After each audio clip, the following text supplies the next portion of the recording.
Hello there. I Good evening. It's uh it's been a few days. It's been a week. Over a week. I don't remember.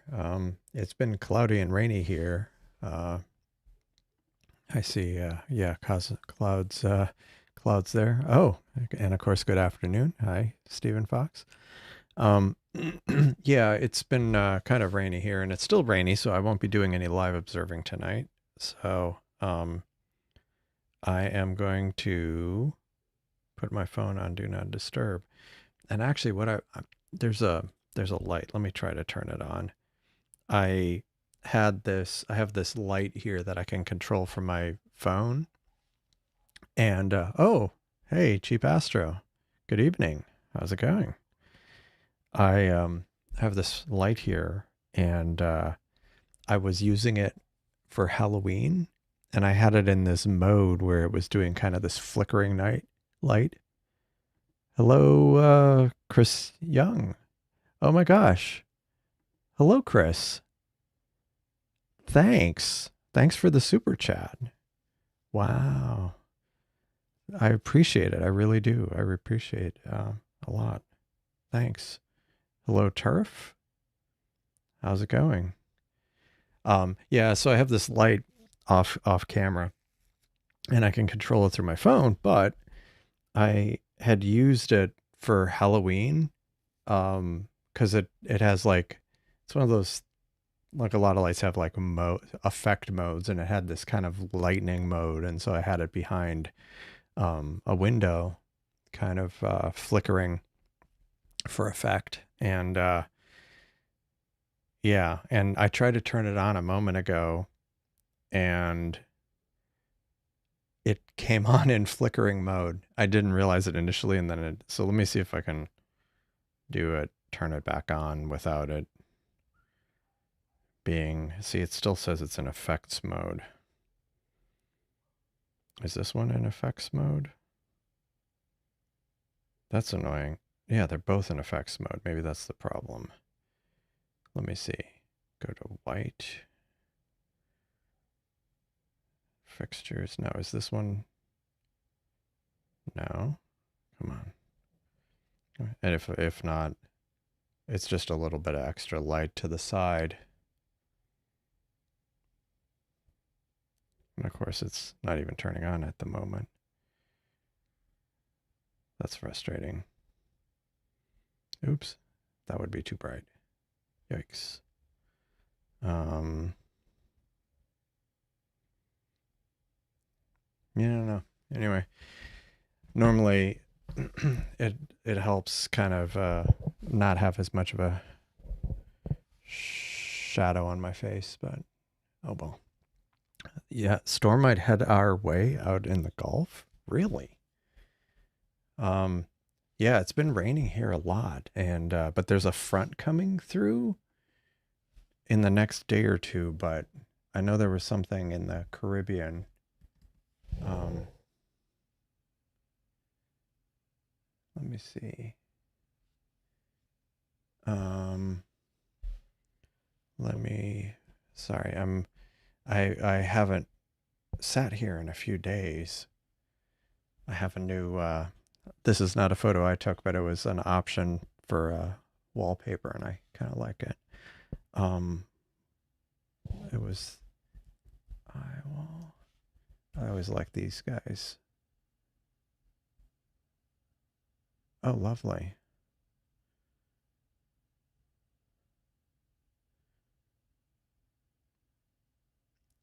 Oh, that's interesting. Okay.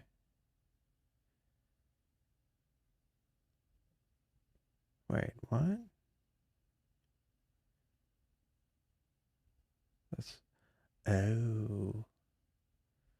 Oh, I was confused because it said there might be heavy rainfall in Georgia and South Carolina, but because of the circulation and there's going to be a cold front, like there's a cold front coming through now, but there's supposed to be another one in a few days, right around the time that the storm would be kind of heading up, and so I think it was showing that the second cold front will be through our kind of Houston area.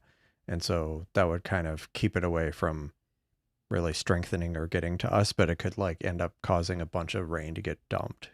That's not great because it's going to be south of Helene's hardest hit areas. Oh boy, I guess I hadn't really been tracking that because I was just figuring wind speed probabilities. Okay, yeah. So it looks like more Louisiana.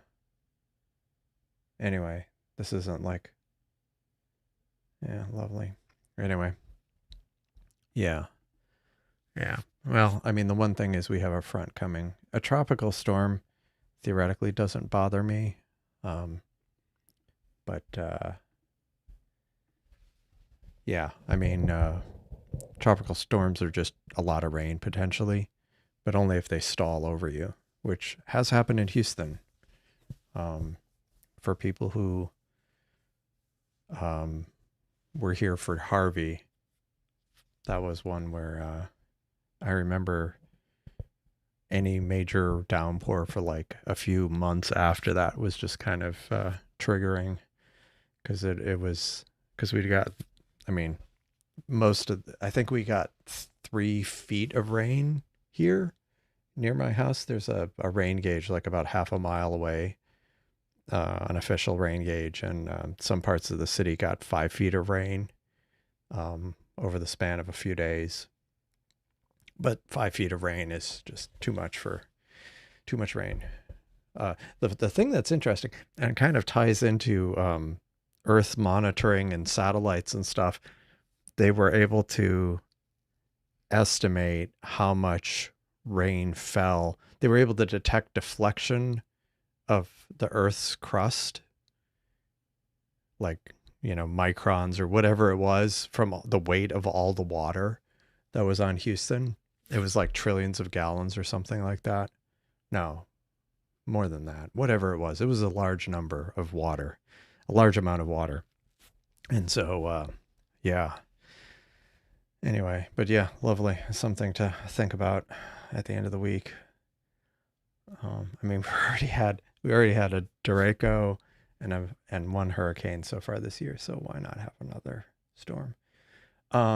So yeah, since it is raining, or not raining, since it is not quite observing conditions right now, I was going to process some photos this evening. I was kind of behind, but one of the things I did over this weekend is there's some newer tools that I hadn't had a chance to work with much, specifically the SETI Astro Cosmic Clarity. Also, I hadn't gotten as much into Siril, the Siril Alpha, and specifically the thing that I was wanting to try out is I believe it's only in that dev/alpha version. It has an astrometric stacking mode where normally it does star alignment. So when you do the stacking, it just kind of matches up the stars. But if you're doing a mosaic, that doesn't really work as the frames kind of get farther away from kind of the average. And tools like ASTAP, I mean, I've showed it before, but they have a star database and they match the frames, and then the program can kind of match up the frames on a canvas without they don't even have to overlap potentially, because it knows, okay, these are the stars, this panel's over here, these are stars, this panel's over here. Well, Siril didn't have that as far as I know, but the alpha/dev version does, and I wanted to try that out. And so that was part of the thing I had done over the weekend.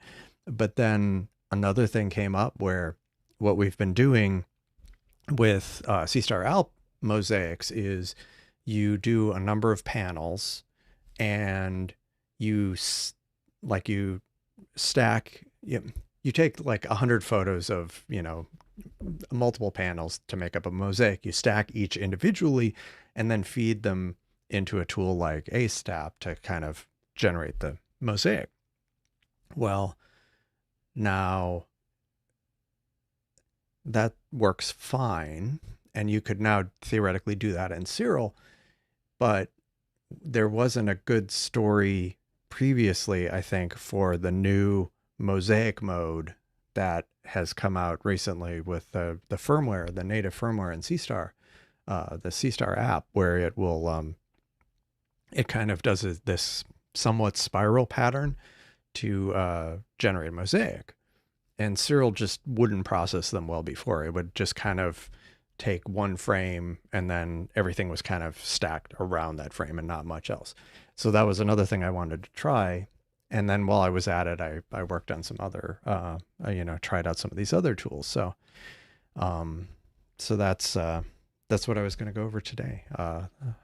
Ideally, like I say, I just got some things set up right before the stream. So, bear with me if I'm fumble for a moment or two.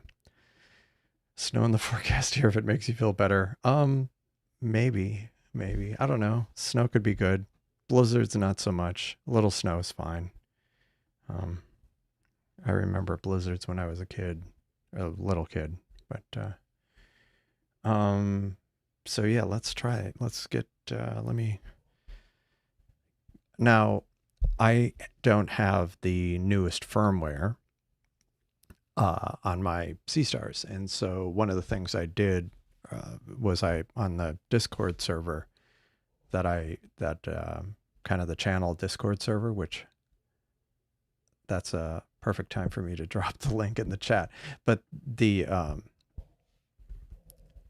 channel Discord server, I kind of asked a few people if they had any photos taken, any mosaics taken with the new firmware, the Seestar firmware, the new mosaic mode. And so, yeah, I was given some data and was able to play around with it over the weekend.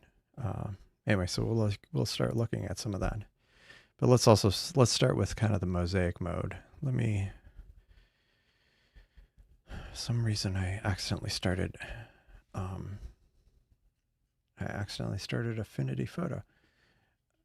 And as an aside, it looks like it might be clear tomorrow evening, but not 100%. So I'm not sure that I'll be doing a live stream. I was briefly thinking about it. It would be the sun's setting very early here now, but it would be about the time I had been running live streams, around 8 or 9. I might do some observing, but probably won't have a live stream.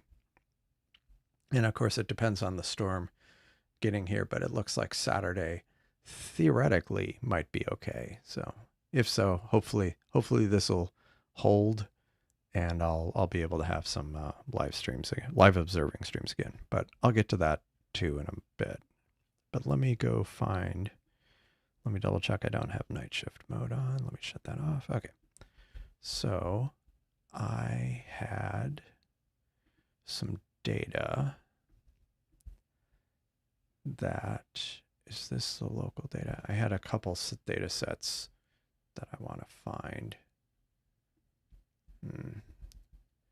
Trying to, okay, here's the data. I have data on my laptop, but then I ran out of space and I ran into a weird bug in Siril beta, and I'll show that in a moment, but it was kind of frustrating. Great.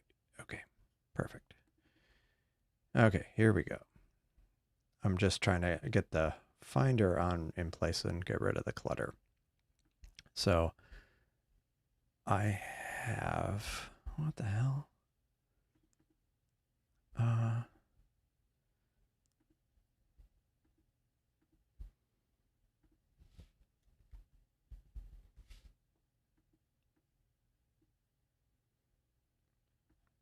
That's not the right thing. Okay. All right. So I've got this wrong date. Let me fix the date. but basically I had done some initial work. Oh, hello, Seiko. How's it going? Thanks for joining. Um, so one of the things I did is I started going through some of my old data sets, and some of them have been done on recent live streams. And I'd just been doing these imaging sessions and hadn't really done much with the data. And as kind of part of that, I wanted to do, I need to do it more formally, but I was I was thinking I need to start doing like an A/B kind of test of, what some of these tools look like. Now a this was a stack. There were two ways I did the stacks because I had taken a lot of a decent amount of exposures. I did not mean to bring up the GIMP. Uh, I'd taken a lot of, come on, cancel and exit. I'd taken a decent amount of frames and I was having some space issues and some other stuff I'll get into. But because I had done some of the same objects across multiple nights, one thing I tried initially just for speed's sake, and also kind of as a way for some of the targets of testing out the new the astrometric stacking in Siril, I just stacked the Seestar stacks. And this, I didn't even bother stretching this one because the results were kind of but this was the Ghost of Cassiopeia, just with a stack of stacks. But then I went back and restack. How come your picks are different size than my picks? What pictures are you specifically talking about? I may know, but I'm not 100%. So one of the things I did was I ran a few different tools that I hadn't run before, and I'll show kind of the tools, but I wanted to show the results first. This one isn't necessarily the best one, and this is kind of a challenging target. It's kind of faint nebulosity and with my bad skies. This was just kind of a vanilla. Yeah, this might not be the best one. This was just processed, stacked in Siril, Graxpert, Astro Barbecue scripts, and then I ran Cosmic Clarity on it, which kind of it like there's some really faint stars in there, and it kind of makes it pop. I looked One of the problems with some of these kind of sharpening tools and AI tools is always the concern that, is it making stuff up? And I haven't looked at it extensively, but I did kind of look at some of this data to see if it if these new stars actually corresponded to existing things, and you'll have to take my word for it that mostly it seemed like it did. In a lot of cases they were very faint, but it definitely did. And in some cases where there were kind of muddy, like two stars close to each other that kind of were joined together, Cosmic Clarity did kind of separate them a bit better. So that one wasn't necessarily the best one. Was it the Wizard? This was another one I did. Yeah, that one was okay too. I just kind of was messing around with it. I think some of the better data I got was, and the other thing the new Siril has, you had kind of two or three main ways of doing stretches. You had the kind of the main one, I forget what it's called. Then you had the generalized hyperbolic stretch, and then there was the A sine H one or whatever. But now there's actually a curves one where you can kind of edit the curves directly, and that's what I did here, where I took this file and then I just edited the curves to. But let me get to that in a moment. Maybe I just need to go look at the data. because some of these, now, of the contributed data I got, some of it was from, what do you call it? Let me go look at this. Hold on. Oops. Sorry. Okay, cool. So I had gotten some data from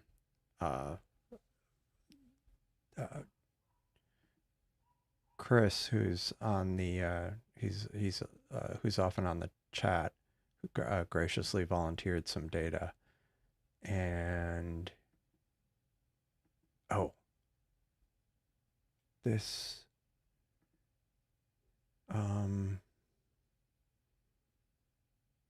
sorry, I might have to. I think I just need to start up these tools because I'm floundering here for a moment.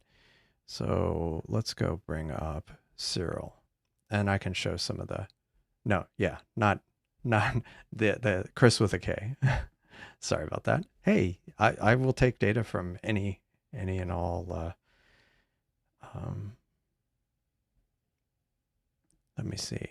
I mean, especially considering like my data is kind of challenged because of the bad Bortle skies. Now, I downloaded the latest dev version, so we'll see if this crashes. Oh, hey. Hi, Chris. Welcome. Welcome. I'm about to do a show and tell if I can find the data. Okay. All right. So, all right, cool. So let's go. Let me go actually find the data. So there were three tools that I kind of had run. I didn't run the SETI Astro suite so much, but I ran Siril Alpha. I did some work with some of the processing with Graxpert, and I'll show you kind of what I did briefly. And I'll also talk about some of the bugs I ran into with, granted, it's an alpha version of Siril, but still. And well, I'll have to show you the Cosmic Clarity because it's a command line app. I'll have to bring that up in a moment. But let's go back to Siril. And it is on the wrong directory. So let me go find the right directory. I need to, I'll show you the first bug that I ran into with Siril, with the latest Siril. Let me go pick, nope. Let me pick that Ghosts of Cassiopeia. And this one I processed. Some of these I had to process with the non-alpha version. And for the mosaics, it didn't matter. Or for the non-mosaics, it didn't matter. It was mostly just the mosaics that I had a problem with. But see, first major problem. I have this pointed at a removable drive. And it says disk space NA. Now, I can open files. So let me go open an Astro-barbecue file. So this was one that was processed. It's already been stretched. The Astro-barbecue scripts do the stretching. But some things I can do in this mode, but I can't actually stack because it doesn't know how much free space is on the removable drive. And what's interesting is this used to work on one of the earlier dev builds. And so I'm not sure why it broke, but it is a dev build, so use at one's own risk. But I found it very interesting because I copied the same data onto my internal drive and it worked fine. But of course, the problem is my internal drive was running low on space. But let me go back to this. I wanted to show one of the tools I had used was, see the new stretch. So you have the A sin H, the histogram, generalized hyperbolic, but now you have this curves, and you can just kind of, now the problem is it does preview. Well, supposedly it previews, yeah. See, so you can Nope, terrible, bad. So let me try to bring this up, and you can add points, kind of like what people do. Some people do in photo editors. You know, let me remove that point. I just right-clicked on the point to remove it. And so I was kind of messing around with that to kind of brighten up some areas and then kind of darken the darker areas. Whoa, too dark.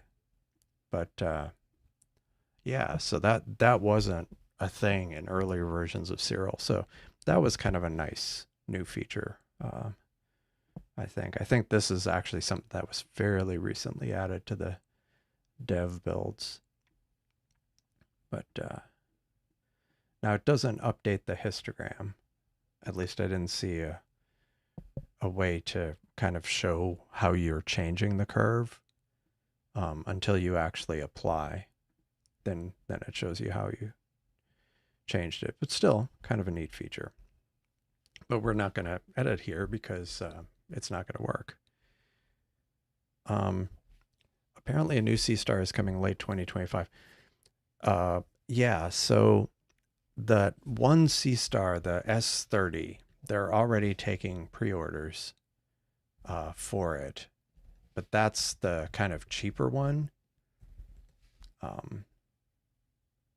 This one, $350. It's basically similar to the existing one.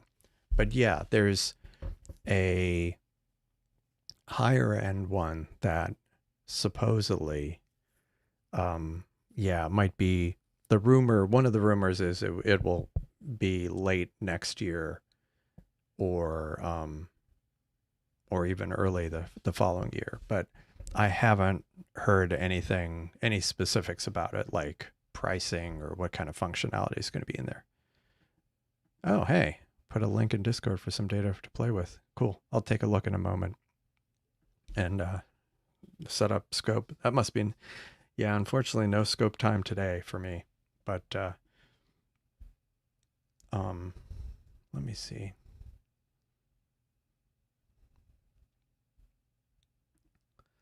Okay, cool. Hold on.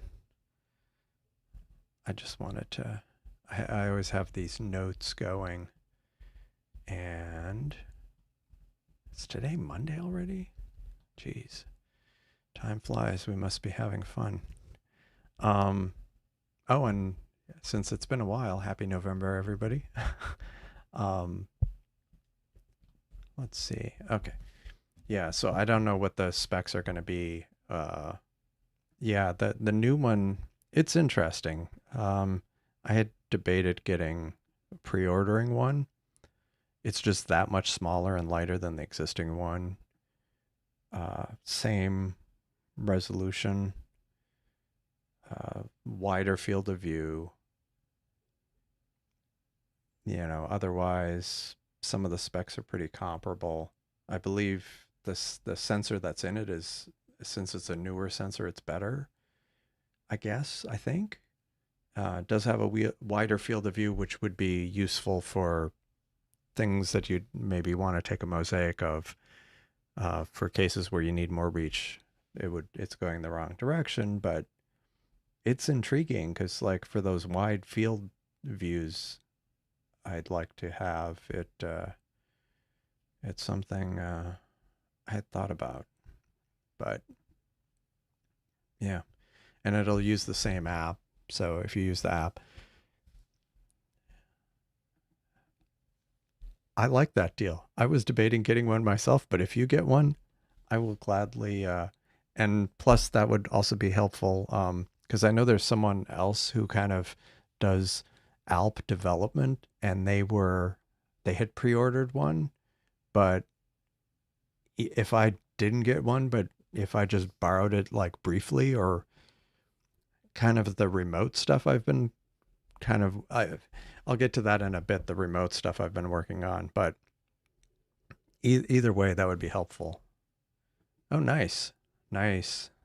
Well, again, if I can get the remote stuff working, that might be something to, might be able to work on something there. But But yeah, so let me go back. Let me find this directory, but because I need to use the local file system because the stacking will not work otherwise, which was kind of frustrating. Okay, this is the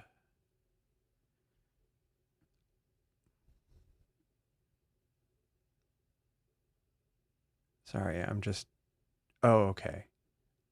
Okay. I'm really oh, okay, sorry. I have I've gotten data contributed by Chris, graciously contributed data, but also oh nice. Fastest I ever got level on the roof. That's great. Um, but yeah, Chris uh, contributed some data for M33, and he also gave me M31. And the problem is, I was looking at the M31 directory, wondering I thought I processed this, and I remembered it was actually M33. So let me look at that now. Turn one leveling knob, and it was done. Nice. So let me show you what I did here, and I'll show you kind of the processed result, but we'll get into kind of how I got there in a bit. But first, I wanted to kind of show you. Unfortunately, actually, is this the one? So I don't. Some of these I haven't. It's going to be a mixture. Some are things that I processed.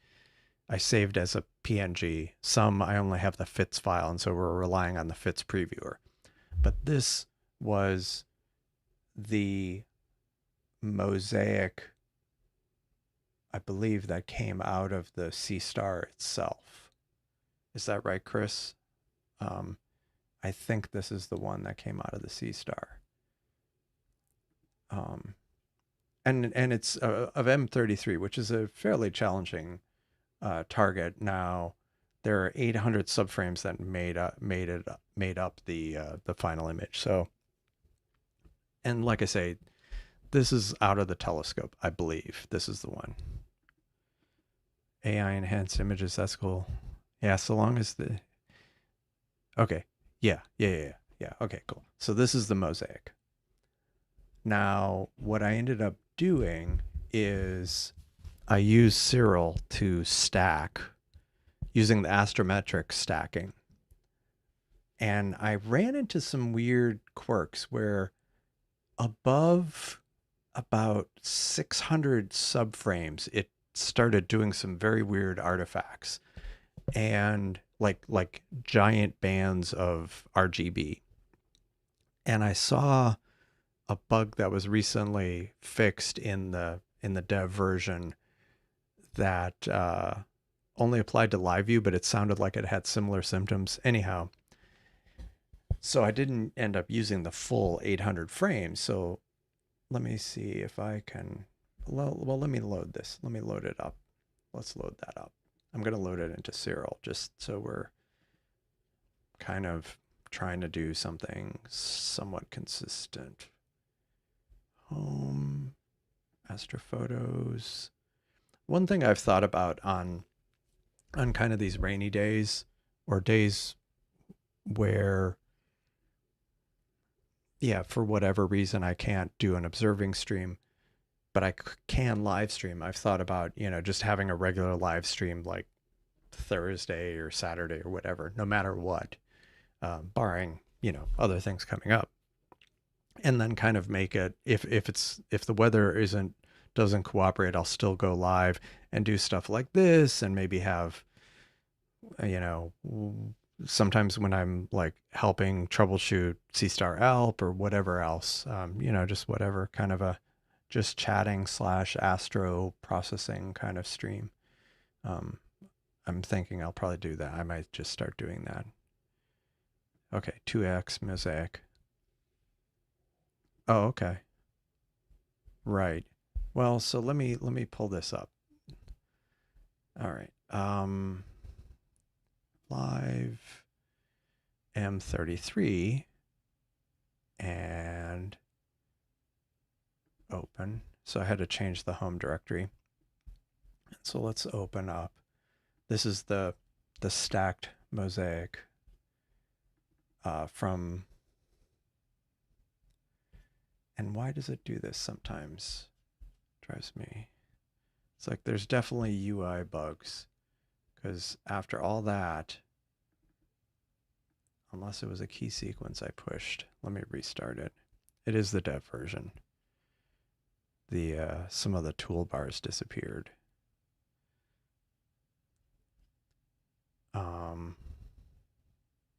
Okay, cool. Okay, cool. So here is, and again, it warns us that it is unstable, so use at one's own risk. But here's the mosaic, and I'm gonna go look at it in auto stretch mode. Okay, so this is kind of our baseline out of the Seestar. So then what I did is let me find a good one. So I did some initial ones with 350 subframes, and then I'll focus on these ones that are 471, which isn't as much data as what went into this one, which was like 800 subframes, I think. So let me find which one. Okay, so I did a whole bunch of variations, and I tried to name the file based on kind of the pipeline I used, so I could try to figure it out after the fact. So this was using the Siril process, loaded it into Graxpert. So this was using kind of the mosaic, the astrometric stretch, 471 subframes. Took that, ran it through Graxpert with the gradient removal and noise reduction, and then just fed it to the Astro barbecue scripts and did nothing else. And that's what I got. Now the orientation's a little different, but let me, is that the right orientation? It might be flipped. Yeah, it's flipped left to right, but that kind of gives you an idea of what came out of that. Now, I did crop some of the edges. Maybe I could have cropped a little bit more aggressively to get some of these artifacts out of the corner, but the initial results were actually not bad. So I'm going to switch it back to was that what I initially had? So that was just kind of like the first attempt.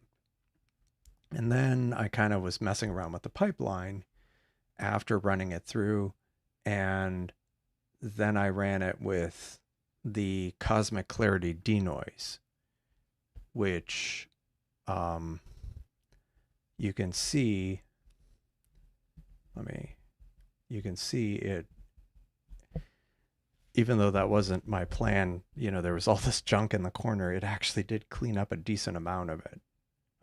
And this isn't cropped any different. It's just, I ran it through, and so it cleaned up some of that.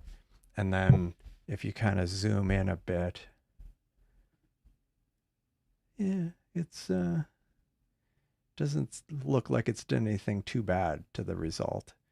It just kind of cleaned up that noise in the corner, which really wasn't even my intent, because this is pretty clean as it is. And I'd already done a denoise in Graxpert.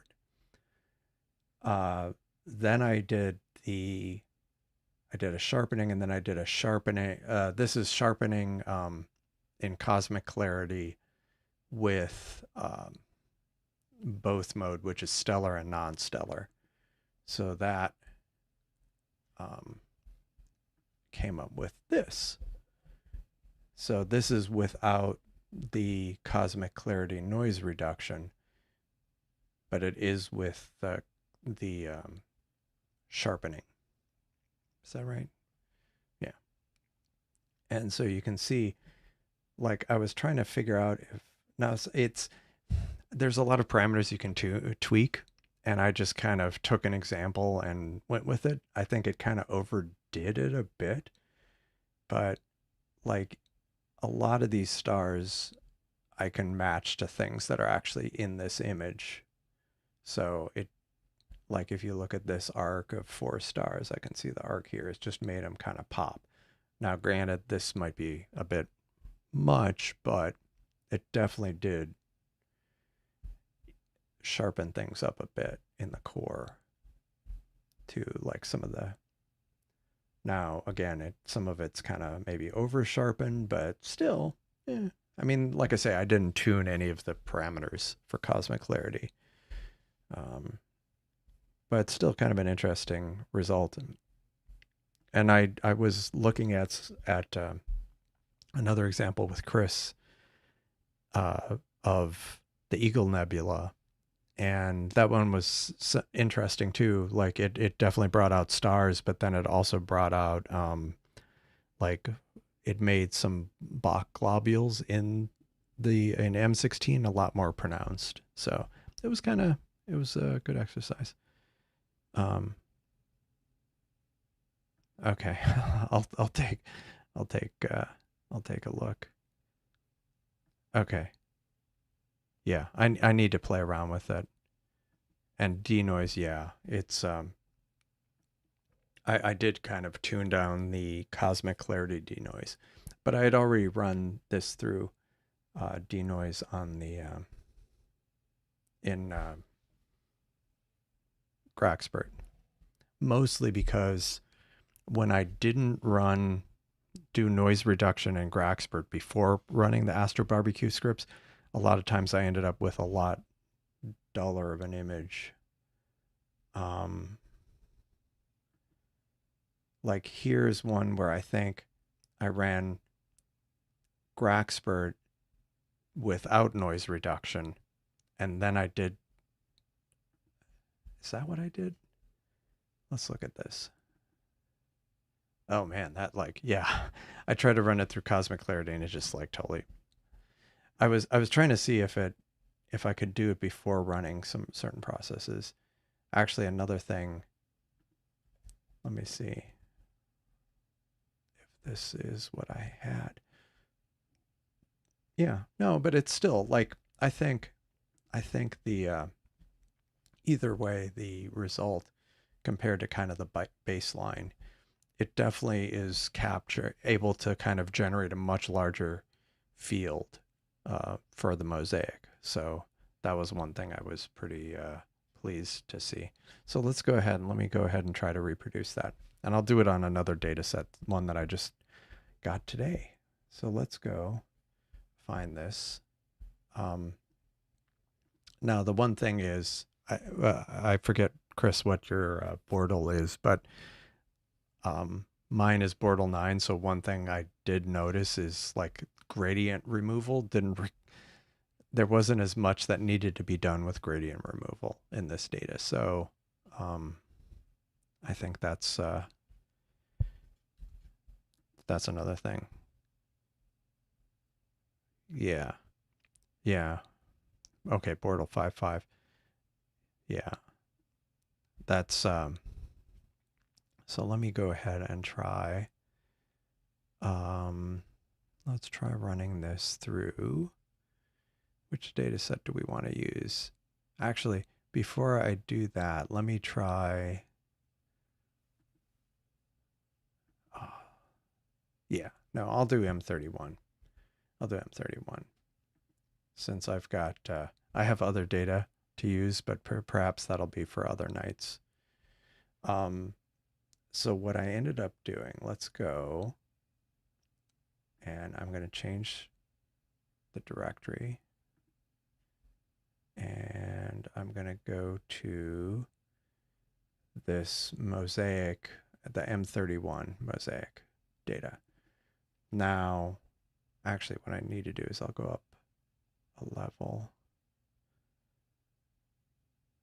Yeah, hold on.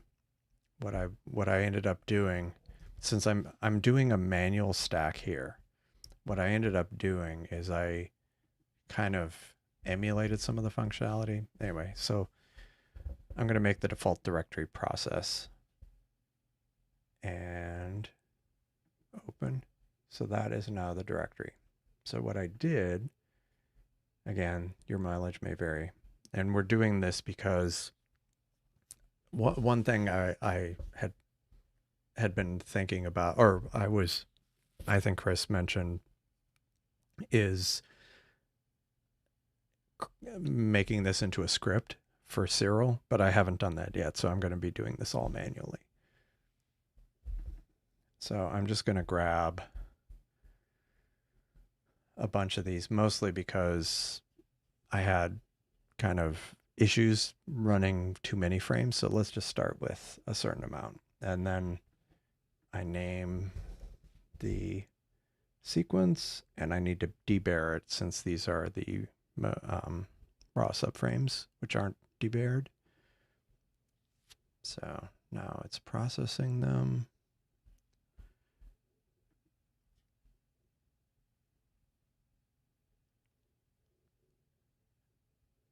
Are the frame sizes the same compared to the Seestar fit? I did not try that. And I think the problem is because of the debearing. I tried to do it in one shot and it ended up failing because it tried to debear something that was already debared. Okay, so it has now converted all of those files. So we have a sequence now defined. And what I ended up doing, so if you go look under registration, there's this apply existing registration. Now what I did is I went under tools, astrometry, and image plate solver. Now what I ended up doing is, so I think by default, when you come into this plate solver, it won't have this box checked. And I don't know if this might be something you can do in other versions, but what I did is I said skip already solved images, and I'm basically ignoring what's already in those fit files. And I'm using this built-in Siril solver. And so now it's basically plate solving very quickly all of those subframes. And then when it's done, it kind of does a summary of everything it did. And if it can't plate solve by basically forcing this, it tries to replate solve everything. And I've found that especially if I uncheck this one, it'll end up discarding some of the frames, which is fine. This might have actually been too much. Oh, wow. Yeah. See, look at that. I picked 712 frames, but it only plate solved 453 of them, which is fine. So I'll close that. And then again, you go to registration, you pick apply existing registration. Normally it's like, global star alignment or whatever. You pick apply registration.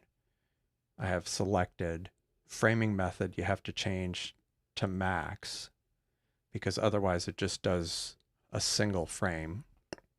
And then when you click estimate, it'll give you it'll estimate how big the final mosaic will be. And of course I don't have enough space. So let me try it again with a smaller. Yeah, see with this I didn't need to. It just I think it helps it, but by doing this well, even with the release version, I found that you sometimes have to kind of downsample the image and force it to get it to replate solve. Anyway, let me quit this, and I'm gonna purge some space here. Please bear with me, and then we should be able to get this processing. Okay, good. M31. All right. How much space do I have here? It's ridiculous. And that was why I was trying to process it on my external SSD, because I just didn't have enough space to do all the stuff I wanted to do here. So, but unfortunately, this version of the alpha has a bug of some sort. with external drives. But the release version doesn't have that bug, and I'm pretty sure previous alphas didn't have the bug either. But it is a dev version, so I can't really complain. It's just an observation. And this is on Mac, so I don't know if it's the case in other platforms. So we'll go back. I basically just reset everything, and I'm doing it again. And I'll just try to pick fewer subframes. Add. And then let's go lights, debear, convert. It's pretty fast. It's just debearing them. And then let's go do the astrometric plate solving, which is also pretty fast. Skip already solved. Use coordinates. And see, I don't pick anything else here. It's just basically solving the whole sequence.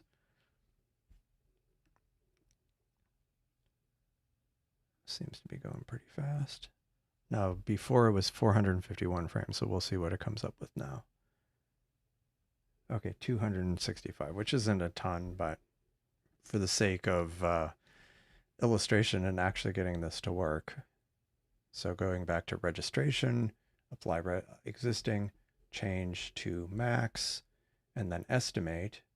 See, it says it'll be 3 megapixels or 3000 by 3800 pixels. So that's all you need to do at this point. So you just hit register and it kind of goes through it.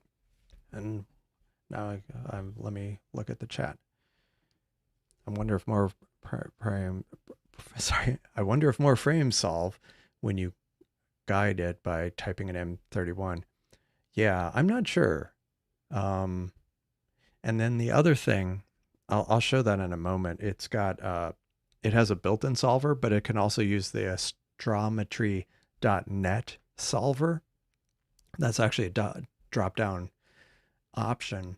But the problem is to use that, you have to have I think it'll do it remotely, but that's much slower. So they recommend downloading these Tycho databases. And I ended up using 60 gigabytes of space on my machine and totally ran out of disk space before I even started processing. So I ended up having to roll that back. Wait, a Seestar app getting an update for Mosaic. Yeah, it already has. It basically, it came out in the very latest version, and it uses kind of a, instead of the way Alp does it, where it does a series of panels, it kind of continuously moves around. We can actually look at that. Let me show you.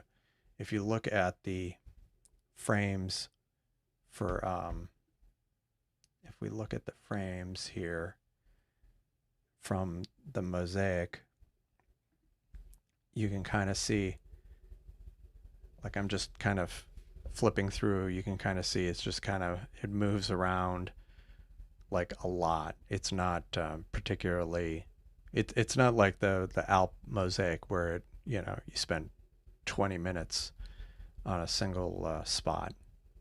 It looks like it's, a handful of frames and then it moves. I should probably animate this. It would be kind of interesting. Yeah, I don't have the version, so I don't know. I'm sure. Yeah, so here, it's plate solved it, it's registered it. So now I just need to stack it. And this is where I'm not sure that I've really kind of figured out the ideal settings for it. I did average stacking with rejection additive, and then I've kind of played around with some of these other settings. I've tried the different pixel rejection methods and weightings and stuff, but I'm just going to kind of leave it at this for now and just hit stack. And this is the point where it starts eating up a ton of, well, not this point, but the next phase, it starts eating up tons of memory. And one thing I noticed when it failed, the times, see, see what happened there? It kind of ran along and then it just suddenly ended. I found when it does that, when this alpha version does that, that means the image is corrupted. And I bet this is going to have those colorful bands on it. Yep. See, this is what ends up happening. And I'm not exactly sure what's causing it. Like if there's something internal that's breaking, or I'm not sure exactly what's happening. I'm going to have a sip of water here. But yeah, this is interesting because when I did this with M33, I only saw it with much higher frame counts.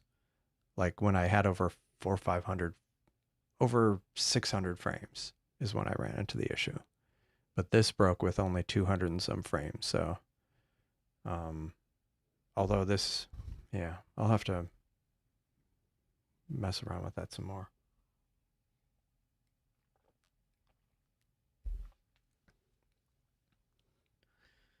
Yeah, hopefully I can get this to work. Okay, that actually didn't blow up. So this is what it's supposed to look like.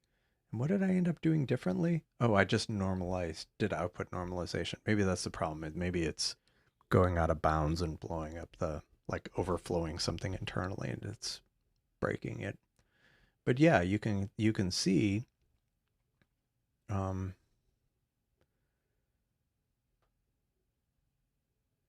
yeah, sorry. I'm just, yeah, so that worked.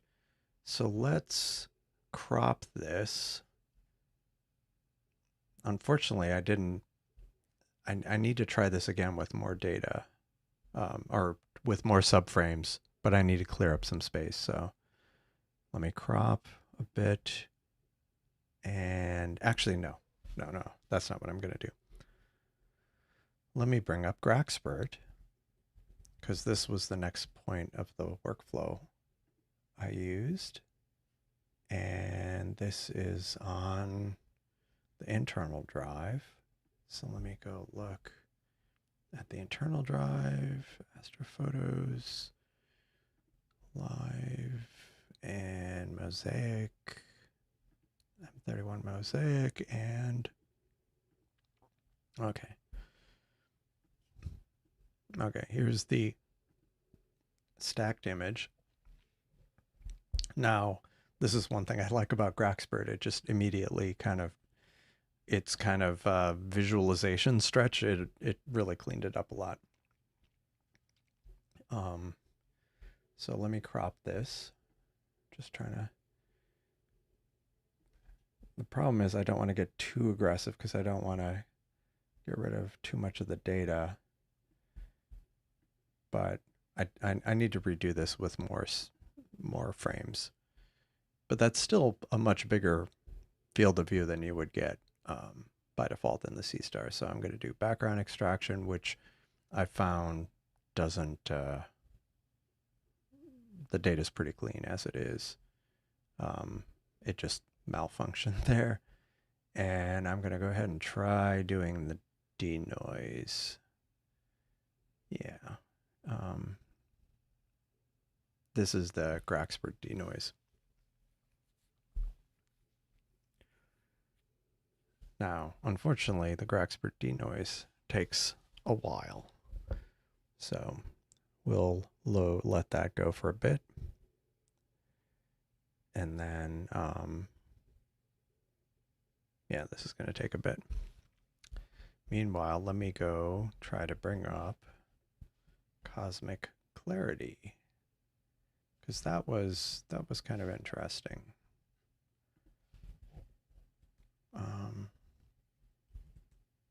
Let's see, let's go to one thing that's kind of interesting about cosmic clarity, and I had seen this, like the Windows version works this way too, where it has these executables and then it has an input and output directory. And you dump the file that you're wanting to process into the input directory, and then it'll process it.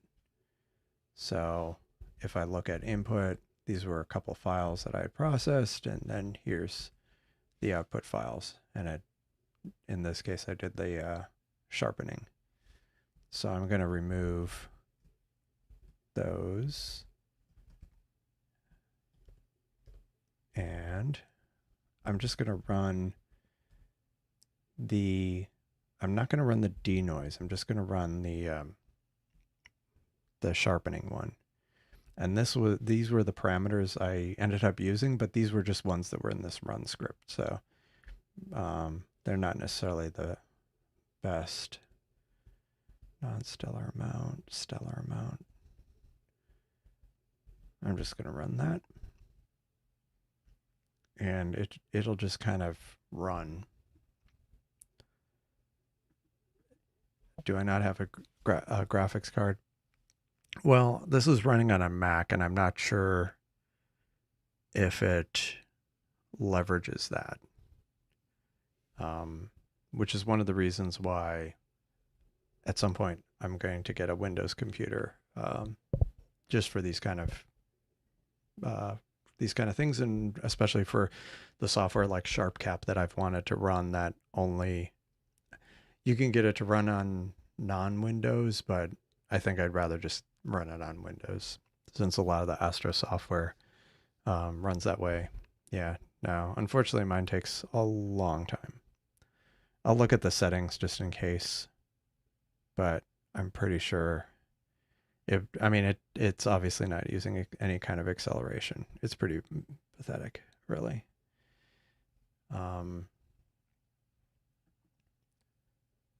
But let's see. Let's go look at.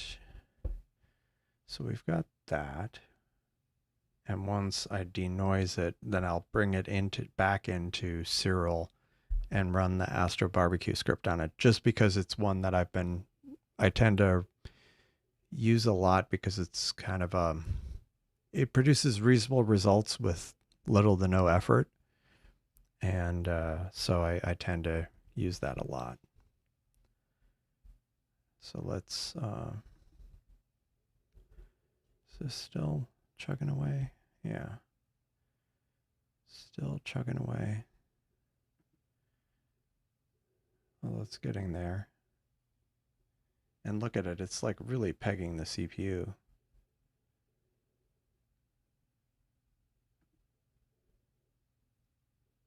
And I actually can hear the CPU fan on my Mac, which I almost never hear because it's one of the M1 MacBook Pros.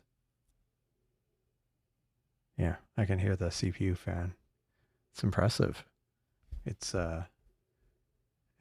dragging the CPU down enough that it's using, yeah. Yeah, well, we're watching it right now in real time, real painful. But see, yeah, that's exactly one of the reasons why I have like a mini PC here that I have Linux on, but it has kind of an integrated GPU, and so I have a feeling it's probably not going to be too great. But this produced pretty reasonable results, so I'm just going to save this. And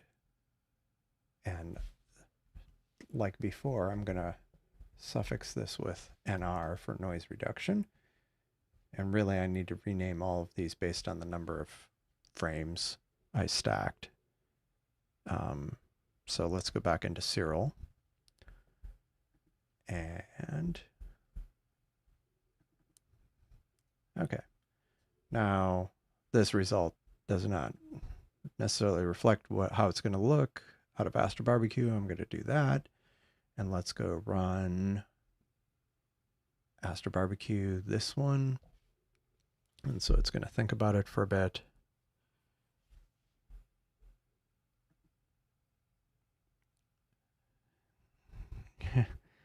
Yeah. Oh, nice. Severe thunderstorms. Lovely. Always a great way to start the morning off. Yeah. Yeah. Yeah, that's mine is like an M1. What is mine? An M1 Max with whatever the specs were on the Max. Um, what were the specs? It's got 10 cores, and I don't know how many cores the GPU has. At this point, it's 3 years old. Crazy. It says 32 cores in the GPU. Is that right? But I mean, it's obviously not using it because I presume it's not using it because it just ended up really hammering the CPU.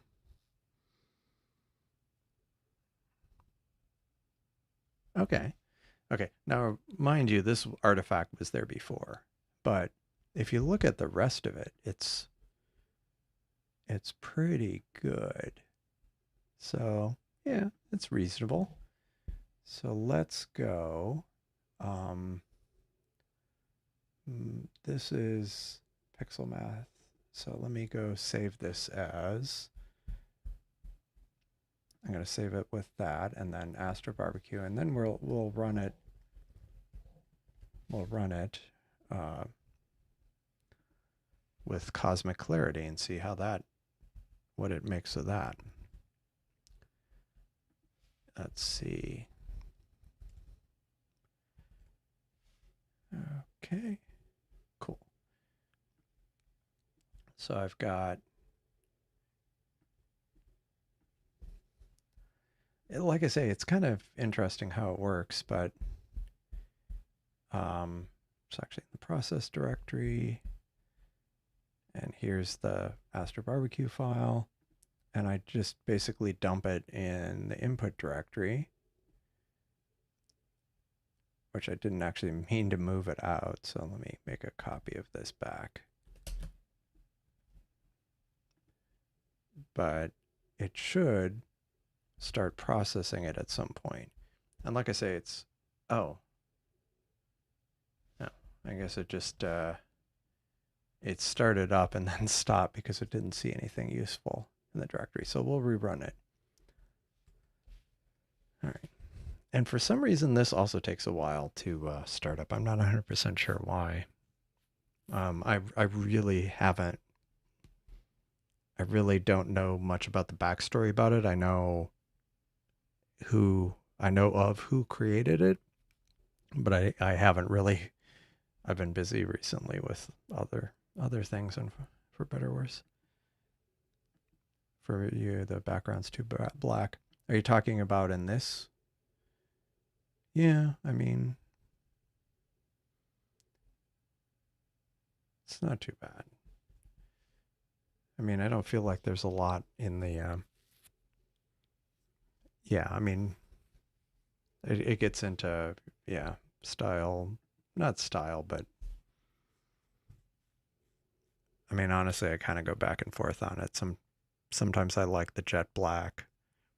Um, Sometimes I like it a little bit more subtle. Maybe it's because I live in such terribly light polluted skies. I try to, and this was just the script, what it does by default.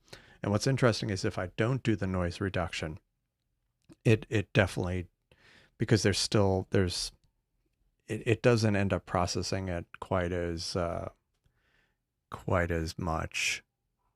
So everything ends up kind of like the background isn't as dark, but the subject itself isn't as, it doesn't seem to stretch quite as much. Maybe because the noise is causing problems. And I have noticed that one even when I process in. Okay, so let's see what the sharpened thing does. Whoa. Okay, that's the preview. So let's look at it inside of Siril. So this is the version that's just Astro Barbecue. So I'm going to save this out as a PNG like I did before, just because it's a reasonable format. And let's load the Cosmic Clarity version, which, oh, I need to copy it over because it's over here. I have to in the output directory. I need to copy it back. So now it's here.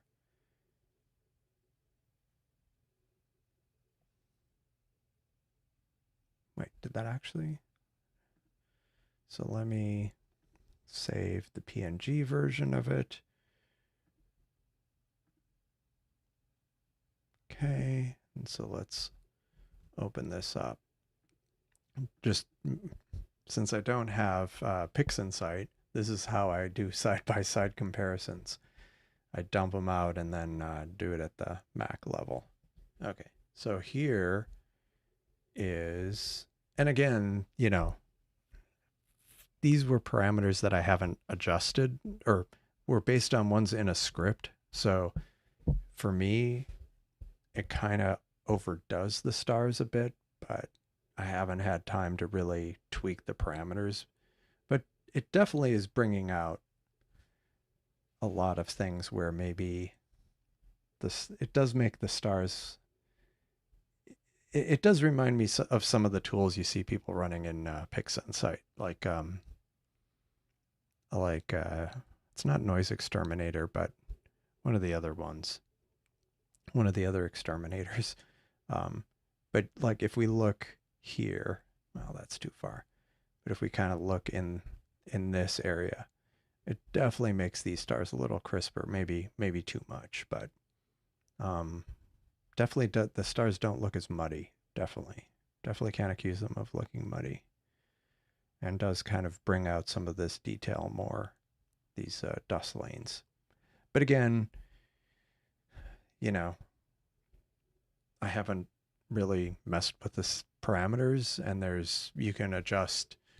Right now it's sharpening both stellar and non-stellar components of an image, and you can tune each individually, so I haven't really processed them much. And yeah, it is a personal preference. Blur Exterminator. Okay, it is Blur Exterminator. Yeah. I mean the Astro Barbecue, for what, like the Astro Barbecue, all the other steps worked on the whole image, but the Astro Barbecue script itself does do the StarNet star removal. And that was another thing. Let me go look, and let's go back into, let me close these out. Let's look at another data set. So we've got some galaxies we've looked at, but let me go look at, there was another data set that Wiley Site provided to me that was not from Wiley Site, but it was of the Heart Nebula. So let me see what I can do with that.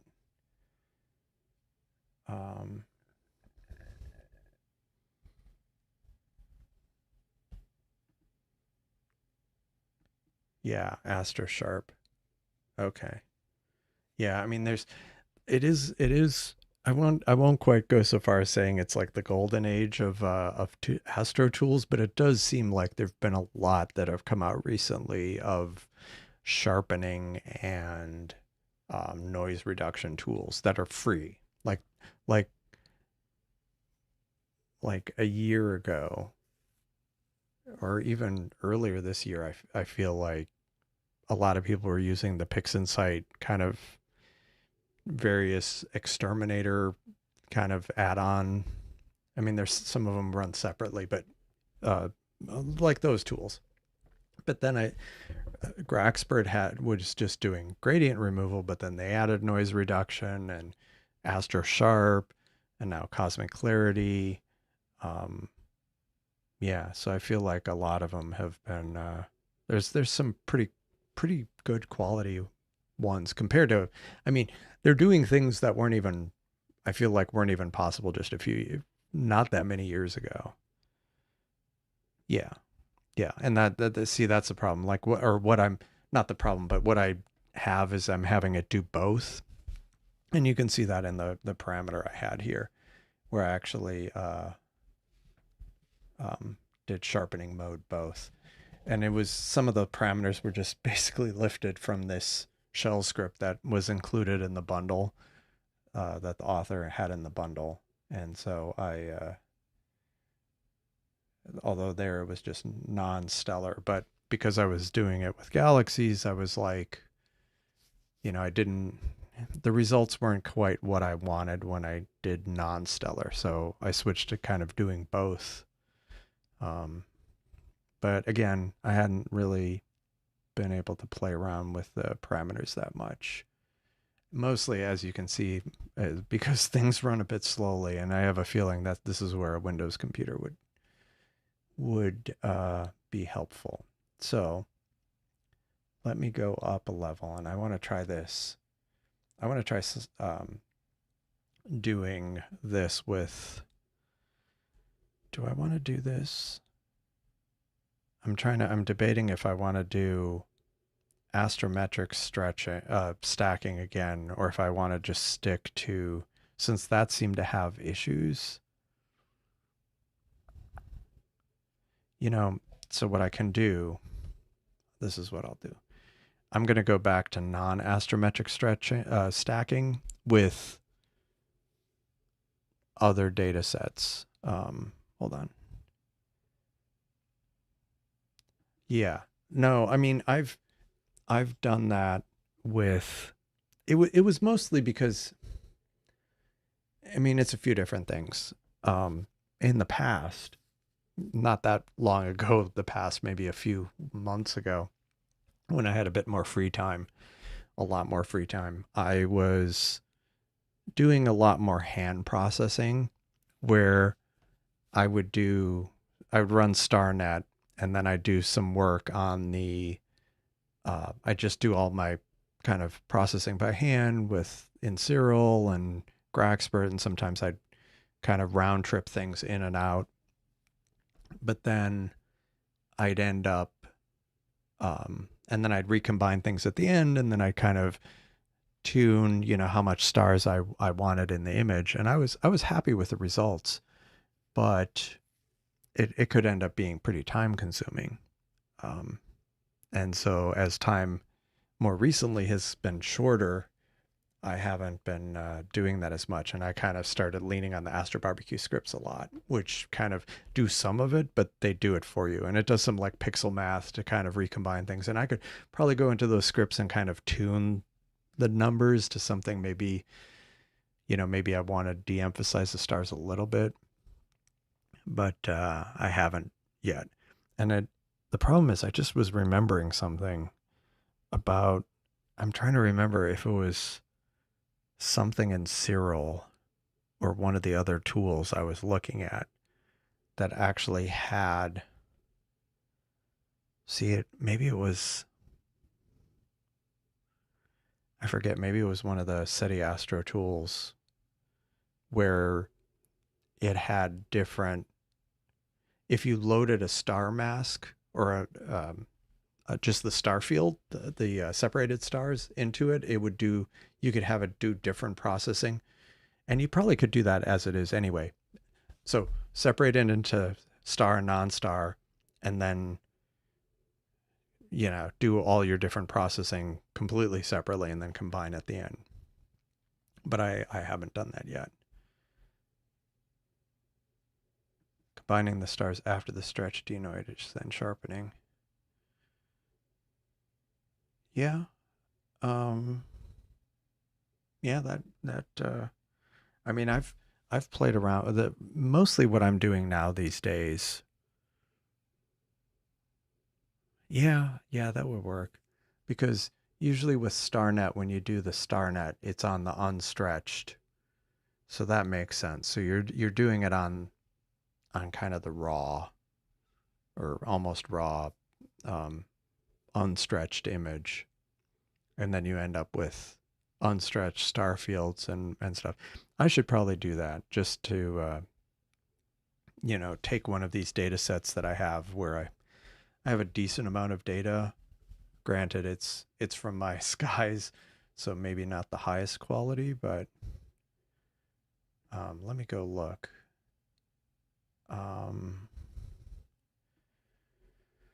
let's see, what do we want to process? Like I say, I think I'm going to go back and just do something on this external drive, but I have to use the old version. But then we can still use the other tools, like Cosmic Clarity and Graxpert. It's just I won't be doing the mosaic. Although, okay, we'll get to that in a moment. Yeah, then you can control the star field. Yeah. So actually, maybe a good thing to try that on might be, should I try this with, let's see what we can do with this. So this was some, this was stuff I took of the Wizard Nebula. Should I do Wizard Nebula or Helix? Helix, when I did the stack of stacks, it was pretty abysmal. So I could either try redoing the Helix, or I don't want to do Sculptor because some of these things I want to actually try drizzling, but I can't drizzle now because it won't process on the external drive, the beta or the alpha. So should I do Pac-Man Nebula? I feel like maybe Wizard Nebula might be interesting. Because like the result I got from Ghost of Cassiopeia, it kind of changed the framing a bit. And that one's kind of a hard one anyway because of that bright star. So I'll do the Wizard Nebula. Yeah. So let me I'm just gonna throw all this in here.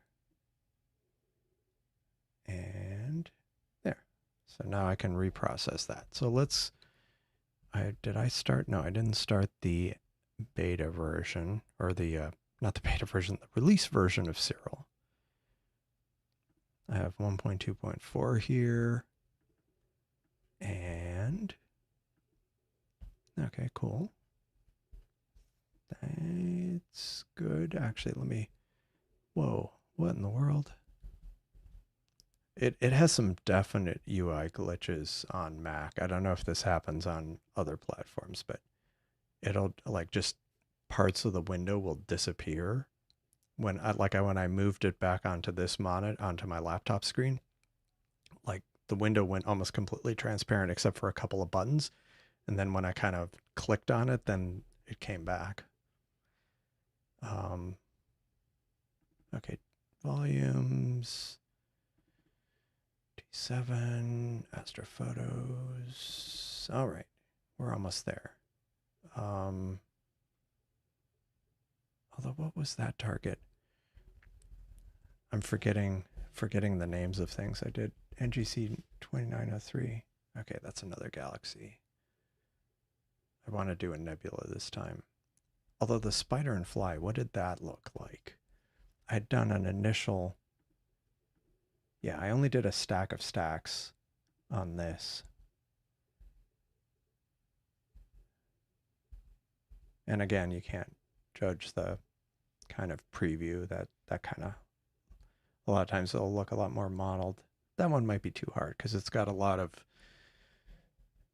background nebulosity. So I think maybe the wizard might be more contained. And it also looks like it has a lot of stars that maybe we could cut back on. So let's go with the wizard.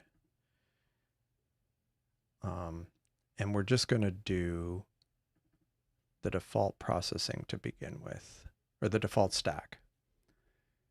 So let's try this. Let's try it out. And, okay, come on. There we go.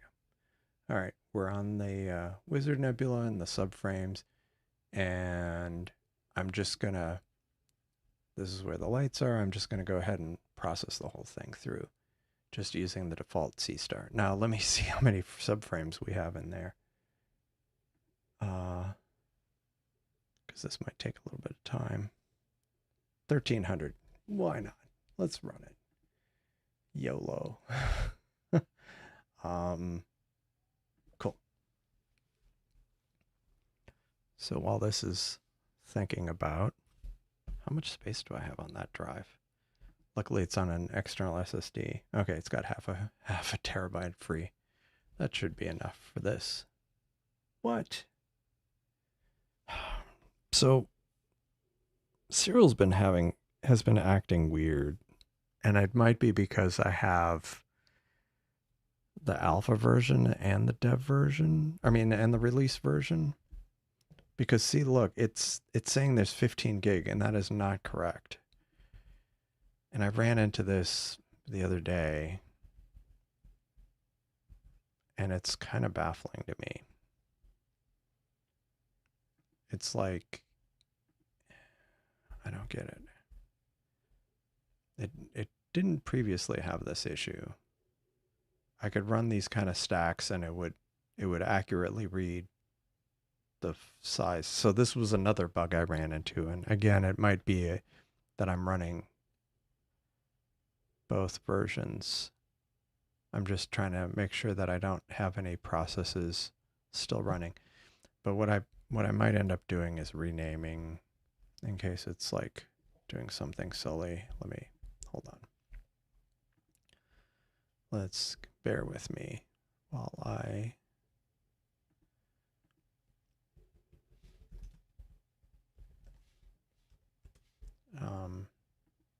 yeah, it's very strange.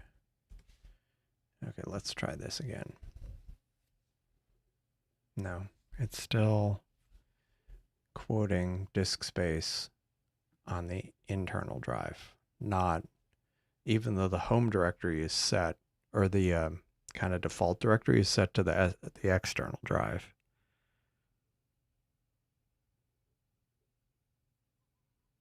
It's very strange. Let me try one other thing.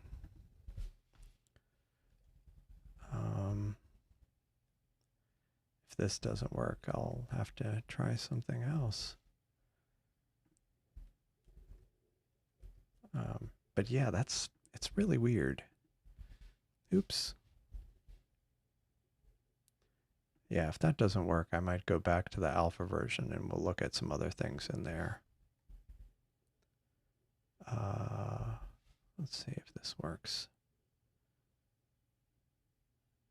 Okay.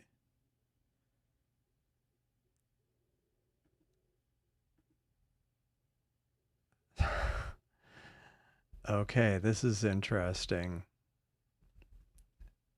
That was 1.2.4. I still actually had 1.2.3 on my computer, and it's actually reporting the SSD size correctly. So there's something really wonky going on, but it is showing the correct directory.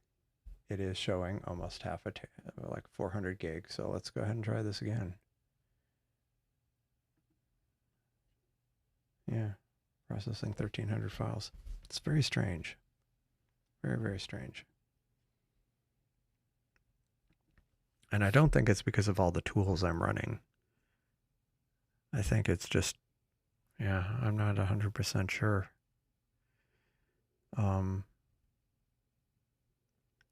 But yeah, while it's processing, don't forget to like the video if you're watching this. I probably, like I say, I probably won't live stream. I probably won't do a live observing stream tomorrow, but I plan on doing a live stream later in the week, and not a live observing stream, but maybe Saturday I might be able to do a live observing stream. But one of the things I've been kind of working on is adding some code to Seestar Alp. I'd kind of demoed an initial version of remote observing, where I had the web front end running on my Mac, and I was connecting over a VPN to my Raspberry Pi, which was talking to the telescopes. And so I was kind of simulating what it would be like to work. And I even, during the live stream, switched my laptop to be tethered off my cell phone. And so it was not going over my home network. It was kind of coming in to my Raspberry Pi. And it was working. But the problem was it was only a front end feature, like for the web browsing part. So the new Federation support didn't see the remote telescopes. And a few days ago, I started working on some logic to do that. Anyway, long story short, I hope to get that in a better shape and at some point, and then I'll be able to possibly, yeah, figure out some way of doing remote telescopes, and so I could live stream even when it's cloudy here, or do a live observing stream even when it's cloudy. But something has to change because, one of the things I had heard, or I think Wiley's site was saying it might be a wetter winter for us here, and in which case I might not have many observing nights, which would be kind of a bummer. So I need to figure out a plan B, because ultimately my goal is to have maybe at least 2 live observing streams a week, ideally kind of on specified dates. But that kind of relies on being able to do something with remote telescopes of some sort. And I have a few ideas about that besides Seestar Alp, but I haven't. I need to think about it some more. But that's definitely something kind of in the cards. Thought I had written some more notes about that, but it's going to take a while, and the stacking part is going to be, or this is the stacking part. It's the some of the processing stuff can take a while, but opening images for stacking. This is where the memory usage kind of blows up. I think one of the ones I processed, one of the stacks I processed, it hit like 14 gig of RAM. Let's see how much it ends up using today.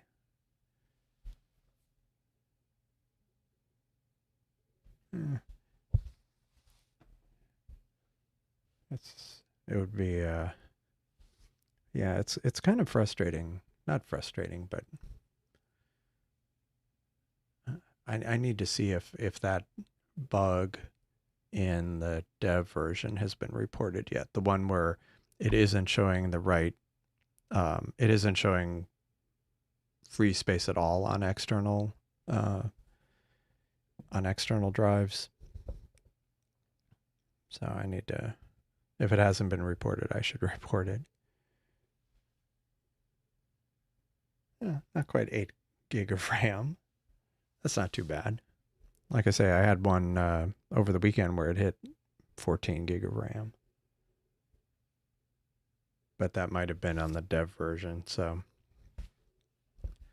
speaking of which, one thing I was, yeah. How do I want to do this? I wonder if, so I'm doing the stacking in the released version, but I'm tempted to bring the stacked version into the dev version and mess around with it in there, since there's some updated, like it has the curves tool. I want to, maybe I'll do that. Let me get that ready. Here's the Cosmic Clarity directory. And let us see.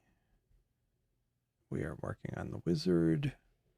And again, because for whatever reason, the dev version doesn't like running on external drives.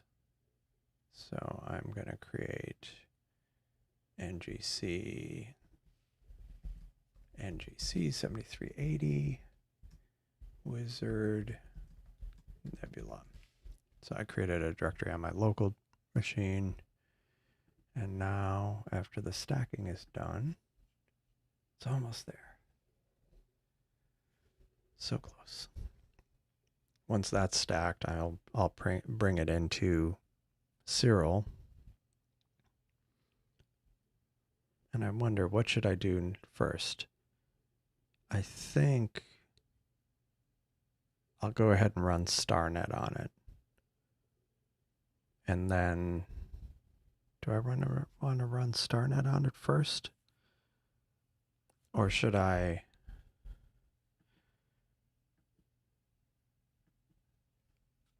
Or should I run a denoise before I do the star removal? Before I run StarNet. Yeah, it's interesting. And well, and the thing that got me about Siril, it wasn't just the stacking, it's the it's like that plate solving. The plate solving is like really fast, I thought. Like, I mean, you saw it. It was just like flying through plate solving. And whenever I use like online plate solvers and stuff, I mean, granted they're batch systems, but still, I wasn't expecting it to like. And like when I did kind of astrometric stretching or stacking, when I did astrometric mosaics in ASTAP, it takes like minutes. I mean, the result is good, but Siril, like, and that was like for less than 10 subframes. I give Siril a few hundred, and it stacks them in seconds sometimes. Like, it's surprisingly, yeah, it's surprisingly fast for the processing. Because I can't even imagine how long ASTAP would take to process hundreds of images. Like it would take, I can't even imagine how long it would take if it takes 15 minutes for like 6 frames. Okay, cool. So let's look at what this produced, and then I'll copy it over to the internal drive. Oh my God, it's black. Okay, that's not too bad. It's got some gradients that need to be removed.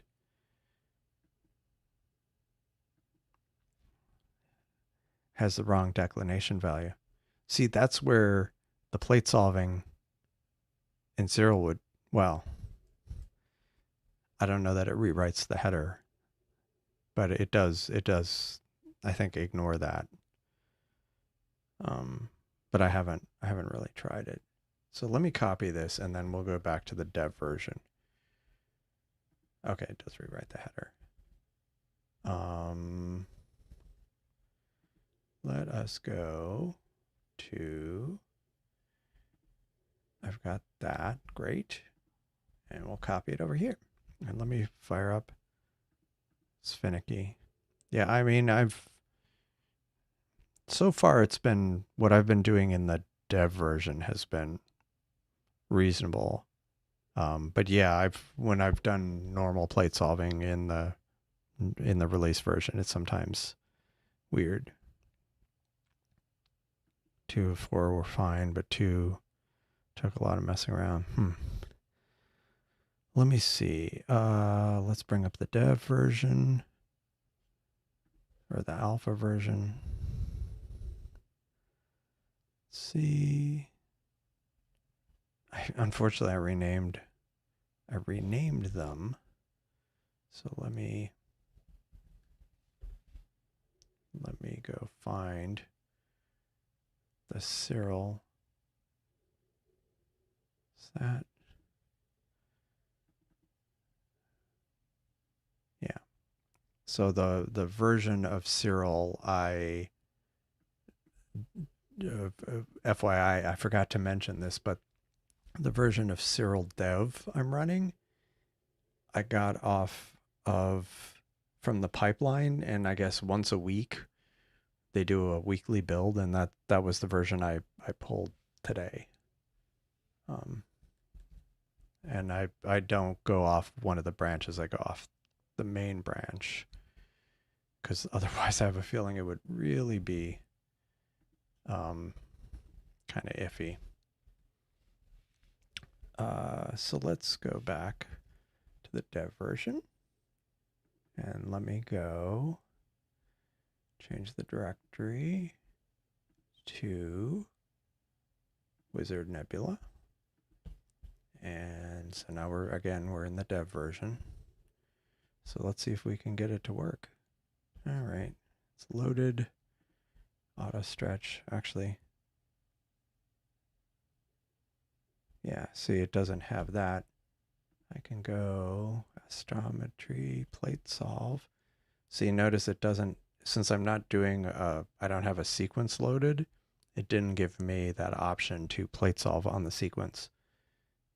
But I can just go like that, and it was able to plate solve.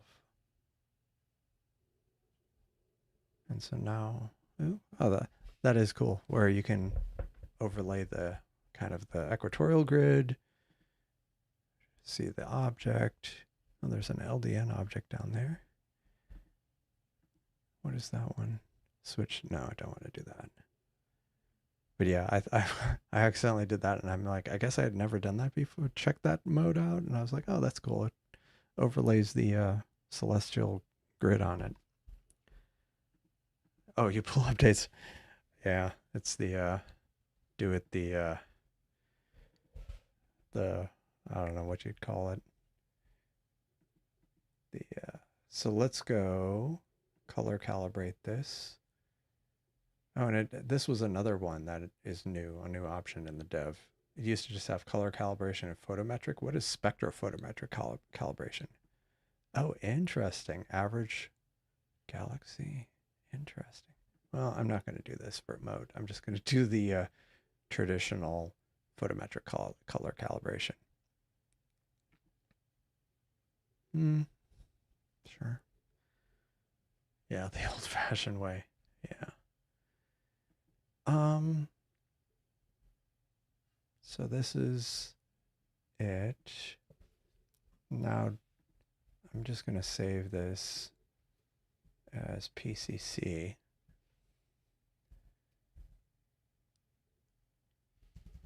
Oh, interesting.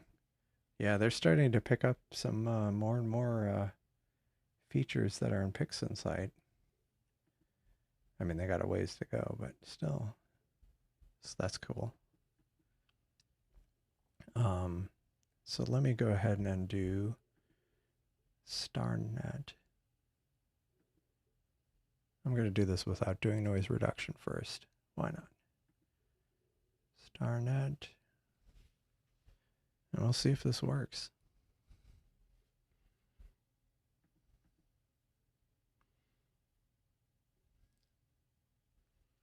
It's thinking about it.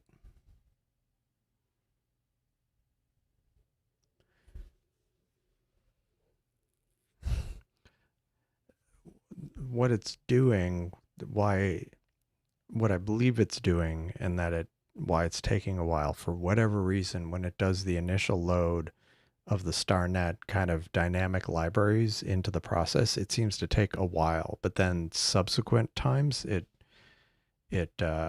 runs faster.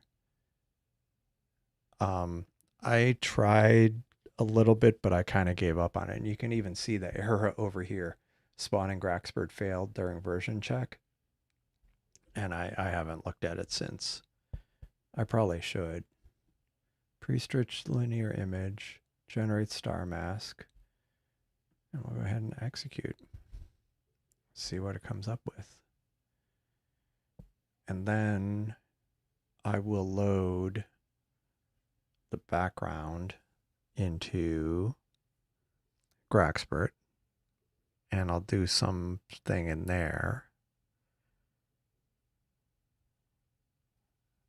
That's interesting. Okay, so let's pull it into Graxpert. And loading, load image. I'm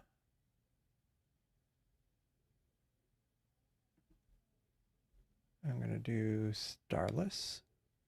Okay. So let me,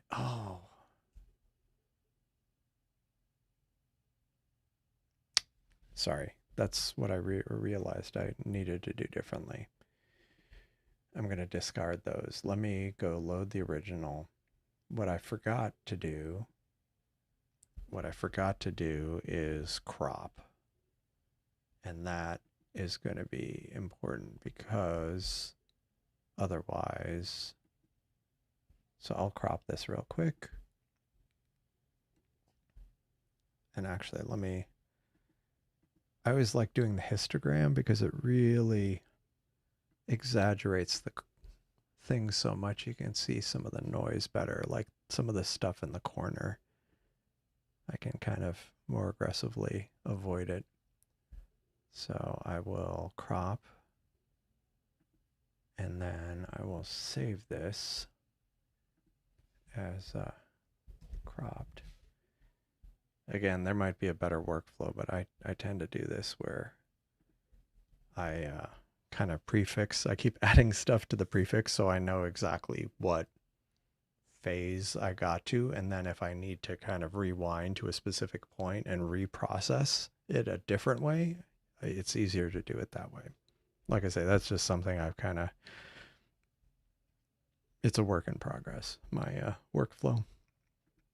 I think it is for a lot of people. Okay, so let's go ahead and I deleted the old the StarNet file, so I'm going to rerun it and see. It's so much faster the second time because it didn't load the libraries. Okay, newer versions. You can just crop in Graxpert. Well, but the problem was I didn't want to crop in Graxpert because I would have to crop the same for the star images. So that's why I went ahead and redid it. Remove green noise. Yeah. Oh, okay. Green noise. Well, let's do it one more time. Let's do this one more time. Let me go load this. The good news is StarNet's much faster now that it's like it's loaded. So I'm going to remove that.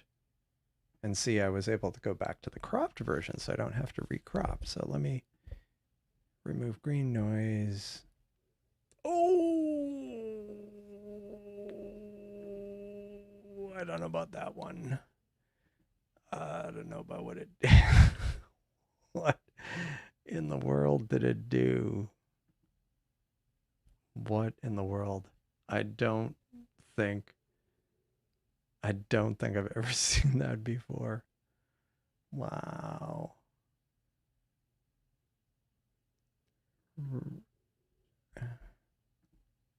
Oh, okay. Fine. See, I thought, oh, interesting. Okay, I had it chained. All right, fine. Thank you. Thanks, Mark. I appreciate that. Okay, that looks less green. So let me save this out as one more. I know this is overkill. I probably don't need to do this as a separate degreen, but I am. And let's run the, it's been such a while since I've done the, I've been relying on the Astro Barbecue script so much.